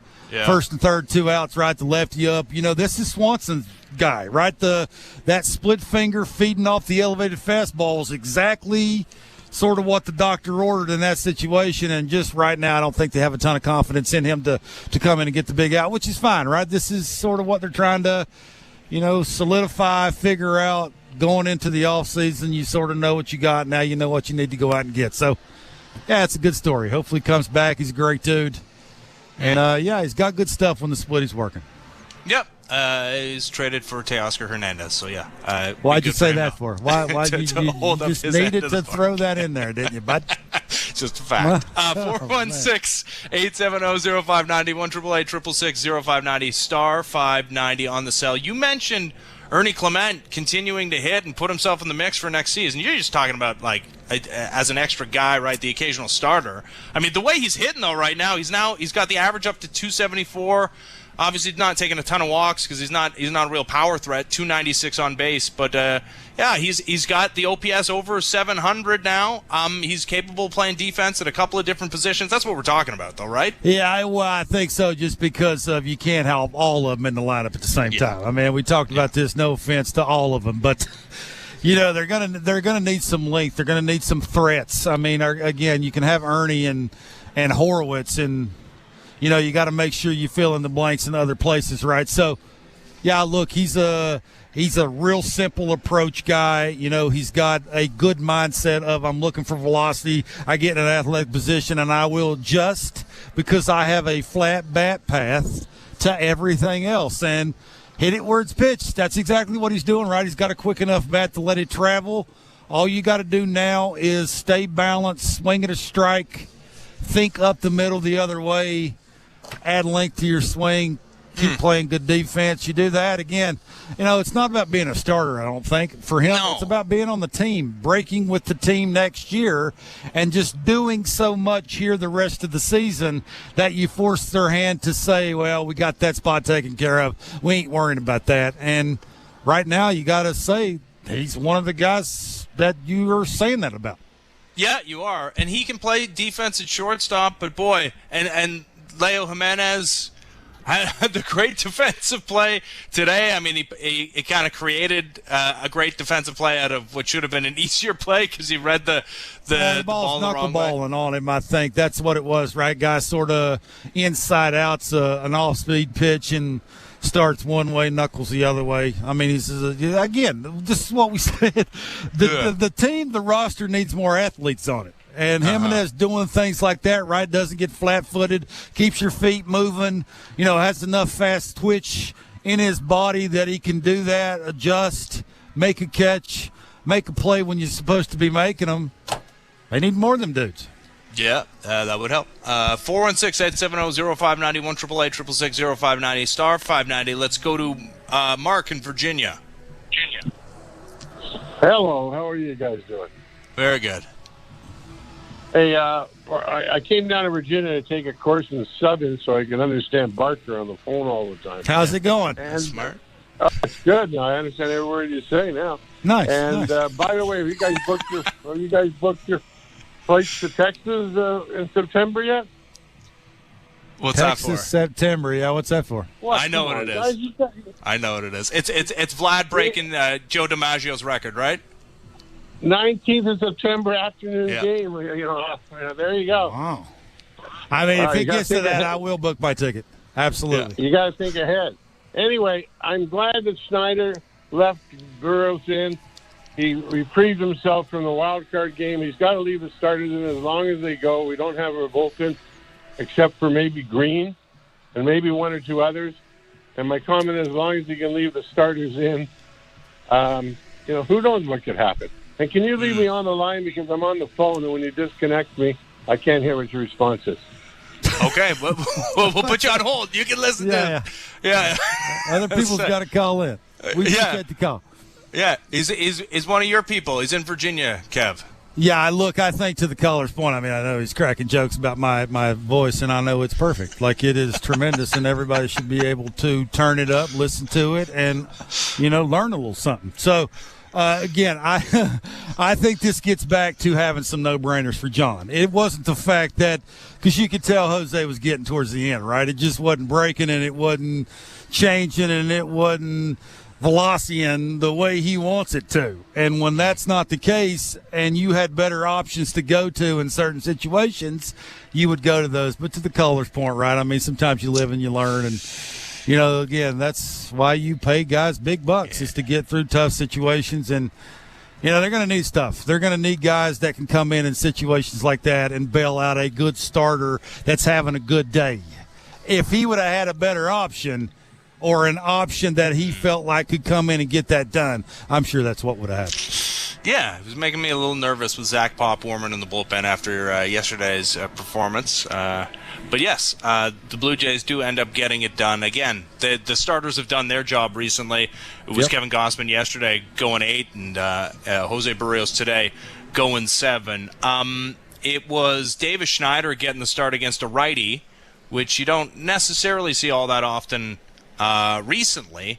Boy, Davis Schneider's going through it right now, Kev, and we're in the evaluation phase of this thing. He had such a great start to his major league career at Fenway Park, of course, the historic series there, and then starts this season off so great as well as the big home run in Houston to win a game off one of the toughest relievers in baseball, and it really does feel like the slipper is fallen right off Davis Schneider. And I wonder if you get some performances that continue in Buffalo with the Bisons. I didn't check it, although last time I checked, Joey Votto was 0 for 3 with 3 strikeouts in Buffalo tonight. The other guys had hit. I think Will Wagner and Jonathan Clase both had hits. It's got to be hard for him not to think that. His major league journey this time around might be coming to an end. They're probably looking at somebody to send down for one of those guys that they acquired in trade. Yeah, look, I think when I asked John last week about how do you grade the people that are being graded, and he said it's performance driven. And if that's just the definition of how you keep guys on the team, right now Davis Schneider has got serious front side pull. He's Buck said it exactly right on the telecast. You can tell that, right? Anything that's away or a little bit up, he's got front side, and what front side pull does is it eliminates half the field. And when you do that, you just don't have enough length in your barrel through the strike zone to, even if you don't have your A swing, that at least gives you a chance to get a hit and be having a productive at bat. And when you pull off, you got a little alligator in your barrel. It's in and out, and you tend to miss baseball. So, yeah, I mean, he's a great dude. I feel for him. He's going through it, and hitting a baseball's never been harder. But, yeah, I mean, again, this gets back to that. Lou Perfidos of the world, Davis Schneiders of the world. Yeah. You could throw all the young guys in here, De Los Santos, the Jimenez's. It is performance-driven. If John Schneider and the organization is looking at it that way right now, I would think that Davis needs to – pick it up a little bit and show them a little bit more. At least have a better, I think, more competitive at bat. Be a tougher out. You going to get out, be tough. Like, foul some things off, have the 10-pitch at bat occasionally. He was doing that early in the season. Just the swing, I think, the easy, not overthinking it approach. Like, he's a tinkerer. You tend to tinker more. You grip the barrel. You grip the barrel and the bat a little bit harder when you're struggling the way he's been struggling. So, yeah, you feel for him. Again, it's big leagues is a grown man's league. Yeah. When you ain't hitting like a grown man, most of the time you're not there very long. So, yeah, this is what it's about, right? This is gut check time. This is grown-up time. We'll see what happens with him. It's the major leagues. It's the get-it-done league. Oh, no question. Spencer Horwitz. I mean, I don't expect him to hit cleanup too much next year. Blue Jays certainly hope that's not the case. But today he looked like a cleanup hitter. Yeah, he keeps hitting those home runs late in games. He'll be hitting cleanup to start the season. Like, I mean, this is just, you know that as well. You got the head out on that one. Yeah, I mean, it's 92 is from a sidearm righty. That's exactly what you're supposed to do, too. Like, he's trying to go in off the plate to jam a guy with a little deception because of where his arm slot is. And when you miss, you got a nice little short, compact swing. You stand tall. Stop trying to bend over and have that little launch angle upper half that everybody's trying to do in 2024. Catch that thing out front, have a little natural uppercut in your finish. That's exactly what you're supposed to do to bad pitches with lack of velocity, is hit that thing to the moon. And that's exactly what he did. Good for him. Yeah, he's not a guy that I don't think is going to challenge for 20 home runs in a season. You don't want him changing his approach, but that was light tower power. That was the hardest ball he's hit this season. How about play second really well and hit sixth or seventh and maybe drive in 65 runs and hit 280? How's that? Mm-hmm. Yeah, that'd be all right. That would work for me. Phone lines continue to be open, 416-870-0590, 1-888-666-0590, star 590 on the cell. George Springer with the leadoff home run. He's a guy that I wondered how much would he get a little bit of a reprieve this season with some of the young guys? Would he get some extra days off here? But he continues to play every day. He's obviously resuscitated his season after the horrible, horrible start. It was like him and Bo Bichette were battling 1-2 for who was going to be the worst hitter in baseball there for the first couple of months. And then, Bo, it never came around for him. But George, he got back to being pretty close to at least a league average hitter. Of course, playing the pretty good defense, especially in a corner outfield spot. Good to see him continue to hit, that it wasn't just the one spurt that got him back to respectable numbers. He jumped on a pitch in that first at bat, another leadoff home run for George Springer, who, I don't know, if the Blue Jays do what they expect or what they need to do and add a bunch of bats this offseason, Kev, is George Springer your leadoff hitter in 2025? Yeah, I don't see why not. I mean, again, I think because he might be walking up the Uris on the back nine, just when it comes to the bat speed and the things every day that, he used to be able to do offensively. Defensively, he's one of the best right fielders in baseball. I don't think we can argue that. It's just offensively, what can he give you? And it's that, right? It's refining what you swing at. You got probably one ace swing and at bat. You better take advantage of it. And it's like tonight in his first at bat, right? He gets a hanging slider and he hits that thing where it's supposed to be hit, out of the yard. So I don't think you're asking him to play 140 games next year, but if he can give you anywhere between that 100 and 120, and then you can get another guy out there that can play a little bit and be productive, I don't see why not. When he's playing, he can lead off. And, again, they got some heavy lifting to do. You're paying this guy a bunch of money. It doesn't look like he is falling off a cliff. He's made enough mechanical adjustments with the barrel of his bat to just basically letting gravity take over. You just beat the guy to the spot, be good with your front foot, and, try and hit the ball as hard as you could possibly hit it. So, I love the defense. He's having a good time. You can see that when Vladdy made that nice little catch over there. So, look, it is what it is. Again, this just gets back to the point where it's not hard to see what they really need. Yeah. Because of what you just said, because of who's hitting cleanup tonight. Yeah. Like, you can just, it's not rocket science. Like this, it's not going to change. Hopefully they go out and do this. Vladdy's going to need help. Bo's going to need help. What George gives you is going to need help. Like, it would be nice to have Bo, Vladdy, and then aircraft carrier 2, 3, 4. That wouldn't be too shabby. And then you can do whatever you want to do with everybody else. So I joked off the top about how Derek Jeter, he stupidly went head first into the stands instead of going right into the netting. Obviously, there was no netting when Derek Jeter was playing for the New York Yankees and made that incredible play on Independence Day against the Boston Red Sox. That was a great play by Vladdy. I mean, you're a first baseman, Kev. You played before the netting as well. It sure makes that play a little different when you're not going to mess yourself up too much if you go. Like, we think about the netting protecting the fans, and it did from Vladdy in that play. But I wonder, as a defender on that play, if that's in your head when you're going towards the stands, that you're not going to suffer a serious injury if you jump into that thing. Yeah, I think it's more about how you stop, right? You don't have to run yourself into that little tiny wall down there to stop yourself because you're trying not to hit fans. And, you can sort of catch it and run and throw your back into that netting. So, Yeah, I mean, I think you're giving him a little bit more credit than he probably deserves. I mean, that's a catch you should probably make like 12 out of 10 times. Like, let's be honest. Like, you run, you over there, a tougher play than that. You catch Come the dang on. thing, you jump into the net. It's like, it's not walking the 7th game of the World Series off. It's basically a catch that a good first baseman should always make. And good for Vladdy, he made it.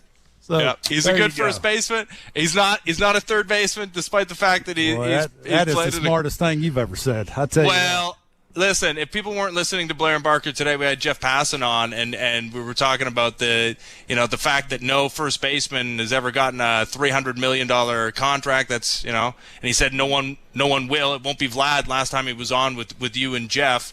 Yep. And then today, kind of, he used my reference point of Rafael Devers getting the $300 million plus that he got in the same contractual setting where he was headed into his final year of team control. Of course, Devers playing third base and Vladdy at first base. But it does feel like the number keeps going up and up, especially if this hit streak continues. For me, he's proving that he's capable of being one of the elite hitters in Major League Baseball. I know the 2021 season, he already finished second in the American League MVP voting, but I needed to see it in a full normal season. He's doing it for me. He's been unbelievable. Another 2 hits today. He's hitting over 500 during this stretch. Yeah, look, it is. I think, you could sort of picture that he goes somewhere else and is a behemoth and, wins a couple of MVPs. I think that's not what you want. And again, if you let him walk or you trade him, you're basically, as an organization, looking for another Vladimir Guerrero Jr. So, again, it ain't my money. I mean, I don't think talent grows on trees, and talent like this that can do things. Again, I just think the separator is he ain't pulling baseballs anymore because he doesn't have to. Because mechanically and just how free and easy it is, and he's not overthinking it, that he can go line to line. And if he's married to a day against a guy like today that's got that cutter slider that he's having trouble picking up the movement to where, okay, I can let that travel, I'll hit it where it's pitched. I'll take your little single to center, your single to right, and that's the sort of the scary part of it is, you don't, again, find righties who can hit for a high average and also have the power line to line that he's got. So, again, ain't my money, but boy, I mean, if you're looking a good way to spend your money, I don't know any better place than there. No, it's a good place, and he can make, I guess, the routine plays that result in you flying into a net in right field. All right, let's take a break, and when we come back, we'll hear from the manager as Jays Talk continues. Ben Ennis and Kevin Barker on the Sportsnet Radio Network. Timber Mart is Canada's building center, a solid neighbor to call upon when you've got a job to do. Your dependable home improvement store that offers the added value of Air Miles reward miles with every purchase of $15 or more. Visit timbermart.ca. The Blue Jays are inviting you to work from Dome. Put it in your calendar. 307 weekday starts this season. You can work from Dome with friends or coworkers at Rogers Center. It's a game changer. Make the ballpark your office for the afternoon. Work from Dome, 307 weekday starts. Let's touch base. Check out ticket options on bluejays.com/workfromdome. At Crown Rust Control Center, protection runs deep because every Crown Rust Control Center is owned by a local family who cares beyond business. Your Crown Rust Control Center is 100% committed to their product, to you, to their community, which is your community. Protecting you and what matters to you is equally important as protecting your vehicle. Did you know your vehicle rusts faster in warm weather? Protect your vehicle today. For a special summer offer, find your local family-owned Crown Rust Control Center at crown.com. We're 2menintruck.ca. We've got lots of men and lots of trucks, so get ready to be moved. Think 2menintruck.ca. So when you gotta move, I'll move and day. Think 2menintruck.ca. Cause all of us movers are not the same. So that's our company name, 2menintruck.ca. We're lots of men with lots of trucks, so give us a call today. This August, the world's top players are back on Canadian soil. This place is electric. The National Bank Open, presented by Rogers on Sportsnet. An upset is brewing. What a story that's unfolding here. See the stars come out at Canada's ultimate tennis showcase. Oh, my goodness. Who will rise up and rule the court. And he makes it. The National Bank Open, presented by Rogers. This is amazing. Now playing on Sportsnet. Hi, I'm Buck Martinez, live from the showdown between pizza and inflation. First to the plate, with over 2 million sold, it's Fixed Rate Pizza, a hot and fresh extra-large 4-topping pizza for a fixed price of $17.99 until the end of 2024. Here's the delivery. And inflation strikes out. That's a swing and a drive for Fixed Rate Pizza. Lock in yours today. Order pizza.ca. Timber Mart always has plans to help you with your plans. Your home, your cottage, your garage, whatever needs your attention first, check the most visited spot on our website for ready-to-order plans to get the job done with Canada's Building Centre. Visit Timber. And then he had Andahar too, so he kind of knew what he was in for, and underrated mound visits from Pete Walker today. And then 2 more hits for Vladdy again tonight. Are you running out of words to describe the run that he's on right now? Yep, pretty much. Next question. Yeah, he's locked in. I think that the play he made it to end the 6th, that kind of gets overlooked, even though it's a pretty damn good play. But it bails Jose out of a tough inning there after the strikeout to Rooker, and then he gets the pop up. But it's a great play by Vlad. Yeah, play gets overlooked by Kevin Barker. It's Jay's talk on the Sportsnet Radio Network. Ben Ennis, Kevin Barker. Yes, I mean the manager says it goes overlooked. That's what it is. It's the greatest play in the history of the Blue Jays. So there you go. I talked about the decision to leave Jose Berrios in there, also to complete the 7th inning. Only throws 103 pitches. This is a guy who has nothing to prove. The ERA is under 4 now.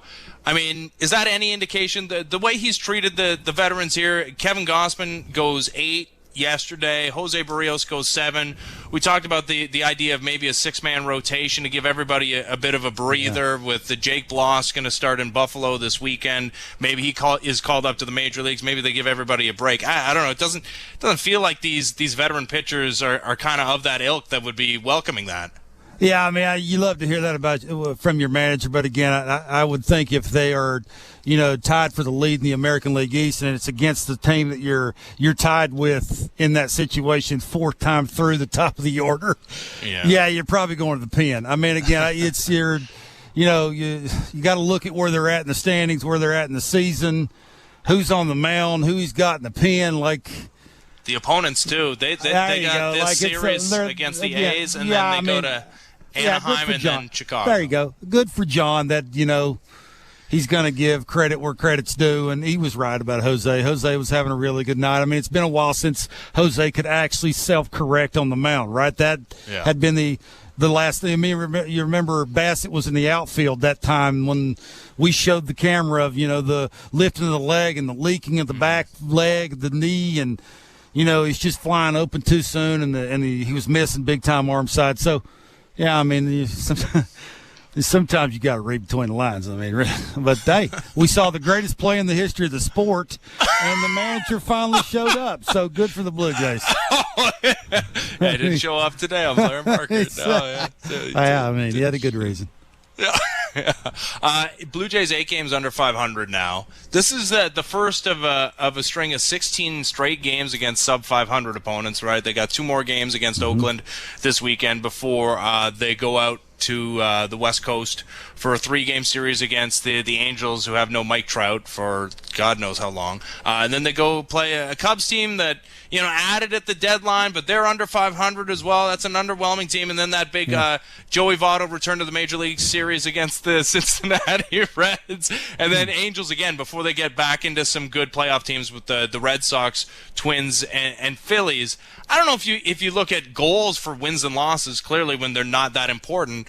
But, I mean, it's obviously better to win than to lose, Kevin. I'm sure these guys would prefer to string a couple of series victories. That was a big one against the Orioles, taking 2 out of 3 in a couple of well-played games. Like, is there something to be said for, even though it's a lot of these guys are not going to factor into the team in 2025, to get some confidence winning some baseball games, albeit against an A's team that's now like 21 games under 500. Yeah, I always thought that winning was a habit. You could form that habit by showing up every day and just expecting to win. And I think that's sort of where they're at. Do you look at your manager? If you don't like the manager, do you look at your hitting coaches? If you don't like the hitting coaches, do you look at certain players that you don't like any differently if they finish above 500 at the end of the season? I mean, this is more about development and making up your mind quicker as an organization, whether you think the dudes that are on your roster right now can help you make the playoffs next year. Like, you got a certain amount of games here to figure that out. Now, whether that sort of deters that because of the competition that you're facing, who knows, right? Again, I just get back to Oakland's got a bunch of dudes running out of that bullpen who throw really, really hard. Yeah. Otanez was throwing upper 90s. Yeah, I get back to that. I told you today, sometimes you just got to simplify it. Watch a dude like Loperfido to show us you can hit a fastball. Yeah. Like, can you take a fastball and hammer that thing to left center for a double? Like, show us you can lay off a breaking ball, or you can hammer a 0-0 hanging slider middle instead of being out and around it and missing it. Like, that I think is, the guys that you're facing still have dudes who throw hard and can still throw breaking balls. So there are still ways, I think, to grade and look at certain guys, and there still are opportunities. So I'm not sure, for me anyway, it's so much about how they finish record-wise. It's just the momentum of the way that most guys and most fans that will watch this team understand what talent looks like. You can see it playing out. Like Ernie Clement, you can tell has talent offensively, and it's not going to hurt your team defensively. He's an asset going into next year. Horwitz looks like he know what he's doing offensively, and he's left-handed. That's an asset going into next season. Like, that by watching with your two eyes. I think for me, this is real simple. This is what you need to learn and not learn going forward here, and I'm sure that's what they're trying to do. Yeah, and we'll see Yariel Rodriguez tomorrow in the middle game of this series as he tries to put together a pretty good first season as a member of the Toronto Blue Jays. You mentioned today on Blair and Barker whether the gloves are off with him, whether they let him truly look like a starting pitcher in the major leagues of baseball. Is that tomorrow? Like, do we see him go through the lineup 3 times tomorrow against an Oakland A's team that's not exactly the 27 Yankees? Yeah, I would think, again, I'm sure they have a pitch count. I mean, he's not thrown more than 83 pitches, so I'm assuming it's somewhere around that mark, right? And, just so happens that it rolled around the last time he was throwing to the top of the order. It's Soto and Judge is not the easiest thing to go through 3 times. So, again, I know, certain people don't want to go on other shows and say things about, what's happening and what's going on. It is what it is. Again, I think they understand what Yariel is, right? It's, he's got mechanical flaws, right? There's a lot going on there. There's parts. And, they know about the inconsistency with the arm slot. It is what it is. They'll have the best plan they got. Again, he's a guy with stuff. I can't teach you stuff. You got it or you don't got it. He's got it. Now it's just refining all that other stuff, right? It's the quick action. It's getting ahead with strike 1. It's being efficient with 2 strikes. Like all those things that go into play. And, I'm sure sooner than later we'll get to see gloves off and he'll go out there and do whatever it is he's supposed to be doing. All right, so it was Harry Potter Day today at the ballpark. What is it tomorrow? Is it like Jurassic Park Day? How about something not for like the kids? Like, I'm a big fan of Pulp Fiction. How about a Pulp Fiction Day at the ballpark? Maybe not appropriate, but like, I don't know. How about something for people that are in my vintage, 40 years old. You being a father should understand that it's all about the kids. It is. It has nothing to do with grown-ups, boy. No, come on, clean that up. Yeah. Okay. You didn't even know it was Harry Potter Day, but yeah, good time. The good time at the ballpark. What a game to go to. Packed house, Harry Potter Day, and the game over in less than 2.5 hours. And a Blue Jays victory.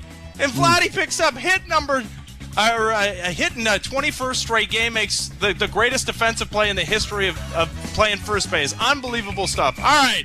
Series continues tomorrow. Thanks for listening to Blue Jays Baseball, brought to you by the local family-owned Crown Rust Control Centers in Donnacona and St. Pierre, Quebec. Protect your vehicle from rust today. Find your local family-owned Crown at crown.com, Canada's #1 rust protection. For Kevin Barker, I'm Ben Ennis. Blue Jays win over the A's. They continue tomorrow.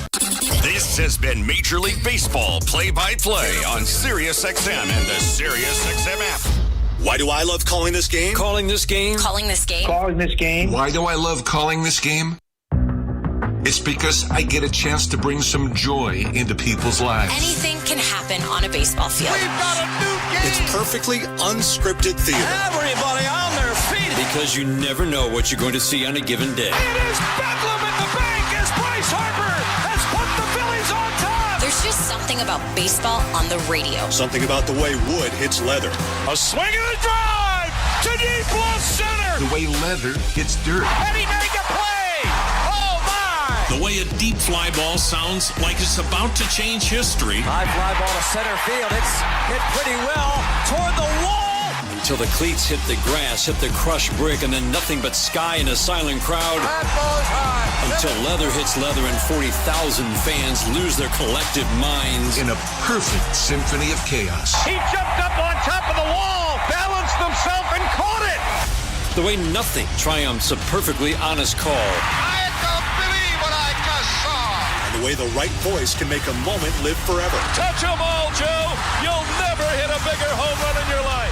Outsiders may think this is just two teams. A ball, a bat, and a microphone, but no. For over 100 years, this has been the soundtrack of the American pastime. He struck him out looking. It's over. It's over. The Rangers have won the World Series. The soundtrack of summer. This is Major League Baseball on the radio. Right now on Sirius XM. All rise. Coming in 5. Get ready to play. 4. Get up. Get up. 3. Can you believe it? Put your seatbelt on. Wow. Talk about the game and all the stories on MLB Network Radio, Sirius XM 89, and the Sirius XM app. They're subject to change. Check SiriusXM.com for the latest updates. In Major League Baseball, 2:10 p.m. Minnesota Twins take on the Cleveland Guardians. Twins on Sirius 208, XM 175, and Internet 856. Guardians on Sirius and XM channels 89, Internet 847. 6:45 p.m. Washington Nationals face the LA Angels. Nationals on Sirius 209, XM 176, and Internet 869. Angels on Internet 852. 6:50 p.m. Tampa Bay Rays take on the Baltimore Orioles. Rays on Sirius and XM channels 89, Internet 866. Orioles on Internet 842. 7:05 p.m. New York Yankees take on the Texas Rangers. Yankees on Sirius 211, XM 178, and Internet 858. Rangers on Internet 867. 7:07 p.m. Toronto Blue Jays take on the Oakland A's. Blue Jays on Sirius 106, XM 179, and Internet 868. A's on Internet 859. 7:10 p.m. Boston Red Sox take on the Houston Astros. Red Sox on Sirius 210, XM 177, and Internet 843. Astros on Internet 850. 7:10 p.m. Miami Marlins take on the San Diego Padres. Marlins on Sirius 161, XM 180, and Internet 854. Padres on Internet 862. 8:10 p.m. Minnesota Twins take on the Cleveland Guardians. Twins on Sirius 208, XM 175, and Internet 856. Guardians on Internet 847. 8:10 p.m. Kansas City Royals take on the St. Louis Cardinals. Royals on Sirius 158, XM 183, and Internet 851. Cardinals on Internet 865. 8:10 p.m. Chicago White Sox take on the Chicago Cubs. White Sox on Sirius 162, XM 182, and Internet 845. Cubs on Internet 844. 8:10 p.m. Milwaukee Brewers take on the Cincinnati Reds. Brewers on Sirius 85, XM 181, and Internet 855. Reds on Internet 846. 8:40 p.m. Colorado Rockies take on the Atlanta Braves. Rockies on Sirius 160, XM 184, and Internet 848. Braves on Internet 841. 9:40 p.m. Arizona Diamondbacks take on the Philadelphia Phillies. Diamondbacks on Sirius and XM channels 89, Internet 840. Phillies on Internet 860. 10:10 p.m. Seattle Mariners take on the New York Mets. Mariners on Sirius 132, XM 185, and Internet 864. Mets on Internet 857. 10:10 p.m. LA Dodgers take on the Pittsburgh Pirates. Dodgers on Sirius 121, XM 186, and Internet 853. Pirates on Internet 861. 10:15 p.m. San Francisco Giants take on the Detroit Tigers. Giants on Sirius 119, XM 187, and Internet 863. Tigers on Internet 849. I'm Frank Trachtenberg with your Sirius XM MLB schedule for Friday, August the 9th. All times are Eastern, and please remember, all games, times, and channels are subject to change. Check SiriusXM.com for the latest updates. In Major League Baseball, 2:10 p.m. Minnesota Twins take on the Cleveland Guardians. Twins on Sirius 208, XM 175, and Internet 856. Guardians on Sirius and XM channels 89, Internet 847. 6:45 p.m. Washington Nationals face the LA Angels. Nationals on Sirius 209, XM 176, and Internet 869. Angels on Internet 852. 6:50 p.m. Tampa Bay Rays take on the Baltimore Orioles. Rays on Sirius and XM channels 89, Internet 866. Orioles on Internet 842. 7:05 p.m. New York Yankees take on the Texas Rangers. Yankees on Sirius 211, XM 178, and Internet 858. Rangers on Internet 867. 7:07 p.m. Toronto Blue Jays take on the Oakland A's. Blue Jays on Sirius 106, XM 179, and Internet 868. A's on Internet 859. 7:10 p.m. Boston Red Sox take on the Houston Astros. Red Sox on Sirius 210, XM 177, and Internet 843. Astros on Internet 850. 7:10 p.m. Miami Marlins take on the San Diego Padres. Marlins on Sirius 161, XM 180, and Internet 854. Padres on Internet 862. 8:10 p.m. Minnesota Twins take on the Cleveland Guardians. Twins on Sirius 208, XM 175, and Internet 856. Guardians on Internet 847. Follow every second of the action on NHL Network Radio. From behind the bench to every play on the ice. If it's hockey, it's on SiriusXM NHL Network Radio. SiriusXM 91. Host Xavier Scruggs was on SiriusXM MLB Network Radio to break down what went down with the San Diego Padres at the trade deadline. We knew Preller was going to go all in, make some of these moves. We've seen it over the past couple of years. It's a team that's still built to go to the postseason, built to have a deep postseason run as long as their starting pitching is healthy, which is another issue that may be another show. But the thing you got to love about Tanner Scott is he's posted a .49 ERA, a 32.6 strikeout rate, and a 10% walk rate dating back to April 20th. Like it had been bad before that as far as like the command, but everything looks extremely strong at this point. You got to love how much he's getting swing and miss. He looks like a real workhorse, being able to go out and do the ninth inning. He could do the seventh inning, whatever inning that you're looking for, right? And I think that's going to help Mike Schilt have some more options in that back end. But he's also a lefty too, so I think you can't undermine the fact that this guy is throwing flames from the left side. That's going to help any team. So I like that the Padres go get the best available relief pitcher. And it's a Padres team that's all in. We've said it from the jump, Steve, and they gave up a lot, but you also get a good piece in return. Hear it all on demand. Your favorite shows, your favorite games. Don't miss a second of your favorite SiriusXM programming on demand with the SiriusXM app. Download it now for free. I'm Frank Trachtenberg with your SiriusXM MLB schedule for Friday, August the 9th. All times are Eastern, and please remember, all games, times, and channels are subject to change. Check SiriusXM.com for the latest updates. In Major League Baseball, 2:10 p.m. Minnesota Twins take on the Cleveland Guardians. Twins on Sirius 208, XM 175, and Internet 856. Guardians on Sirius and XM channels 89, Internet 847. 6:45 p.m. Washington Nationals face the LA Angels. Nationals on Sirius 209, XM 176, and Internet 869. Angels on Internet 852. 6:50 p.m. Tampa Bay Rays take on the Baltimore Orioles. Rays on Sirius and XM channels 89, Internet 866. Orioles on Internet 842. 7:05 p.m. New York Yankees take on the Texas Rangers. Yankees on Sirius 211, XM 178, and Internet 858. Rangers on Internet 867. 7:07 p.m. Toronto Blue Jays take on the Oakland A's. Blue Jays on Sirius 106, XM 179, and Internet 868. A's on Internet 859. 7:10 p.m. Boston Red Sox take on the Houston Astros. Red Sox on Sirius 210, XM 177, and Internet 843. Astros on Internet 850. 7:10 p.m. Miami Marlins take on the San Diego Padres. Marlins on Sirius 161, XM 180, and Internet 854. Padres on Internet 862. 8:10 p.m. Minnesota Twins take on the Cleveland Guardians. Twins on Sirius 208, XM 175, and Internet 856. Guardians on Internet 847. 8:10 p.m. Kansas City Royals take on the St. Louis Cardinals. Royals on Sirius 158, XM 183, and Internet 851. Cardinals on Internet 865. 8:10 p.m. Chicago White Sox take on the Chicago Cubs. White Sox on Sirius 162, XM 182, and Internet 845.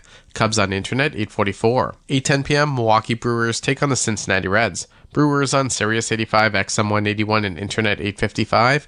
Reds on Internet 846. 8:40 p.m. Colorado Rockies take on the Atlanta Braves. Rockies on Sirius 160 XM 184 and Internet 848. Braves on Internet 841. 9:40 p.m. Arizona Diamondbacks take on the Philadelphia Phillies. Diamondbacks on Sirius and XM channels 89, Internet 840. Phillies on Internet 860. 10:10 p.m. Seattle Mariners take on the New York Mets. Mariners on Sirius 132, XM 185 and Internet 864. Mets on Internet 857. 10:10 p.m. LA Dodgers take on the Pittsburgh Pirates. Dodgers on Sirius 121, XM 186 and Internet 853. Pirates on Internet 861. 10:15 p.m. San Francisco Giants take on the Detroit Tigers. Giants on Sirius 119, XM 187 and Internet 863. Tigers on Internet 849. I'm Frank Trachtenberg with your Sirius XM MLB schedule for Friday, August the 9th. All times are Eastern, and please remember, all games, times, and channels are subject to change. Check SiriusXM.com for the latest updates. In Major League Baseball, 2:10 p.m. Minnesota Twins take on the Cleveland Guardians. Twins on Sirius 208, XM 175 and Internet 856. Guardians on Sirius and XM channels 89, Internet 847. 6:45 p.m. Washington Nationals face the LA Angels. Nationals on Sirius 209, XM 176 and Internet 869. Angels on Internet 852. 6:50 p.m. Tampa Bay Rays take on the Baltimore Orioles. Rays on Sirius and XM channels 89, Internet 866. Orioles on Internet 842. 7:05 p.m. New York Yankees take on the Texas Rangers. Yankees on Sirius 211, XM 178 and Internet 858. Rangers on Internet 867. 7:07 p.m. Toronto Blue Jays take on the Oakland A's. Blue Jays on Sirius 106, XM 179 and Internet 868. A's on Internet 859. 7:10 p.m. Boston Red Sox take on the Houston Astros. Red Sox on Sirius 210, XM 177 and Internet 843. Astros on Internet 850. 7:10 p.m. Miami Marlins take on the San Diego Padres. Marlins on Sirius 161, XM 180 and Internet 854. Padres on Internet 862. 8:10 p.m. Minnesota Twins take on the Cleveland Guardians. Twins on Sirius 208, XM 175 and Internet 856. Guardians on Internet 847. The PGA Tour comes to life on SiriusXM. It's your destination for everything on the tour. Hear live hole-by-hole coverage and expert analysis. PGA Tour Radio, SiriusXM 92. Host Steve Phillips from SiriusXM MLB Network Radio's The Leadoff Spot spoke about what the Toronto Blue Jays did at the trade deadline. If you look month by month for Kikuchi this year, in June, he had a 6.26 ERA, and in July, he's had a 6.59 ERA. So he's not throwing well since May.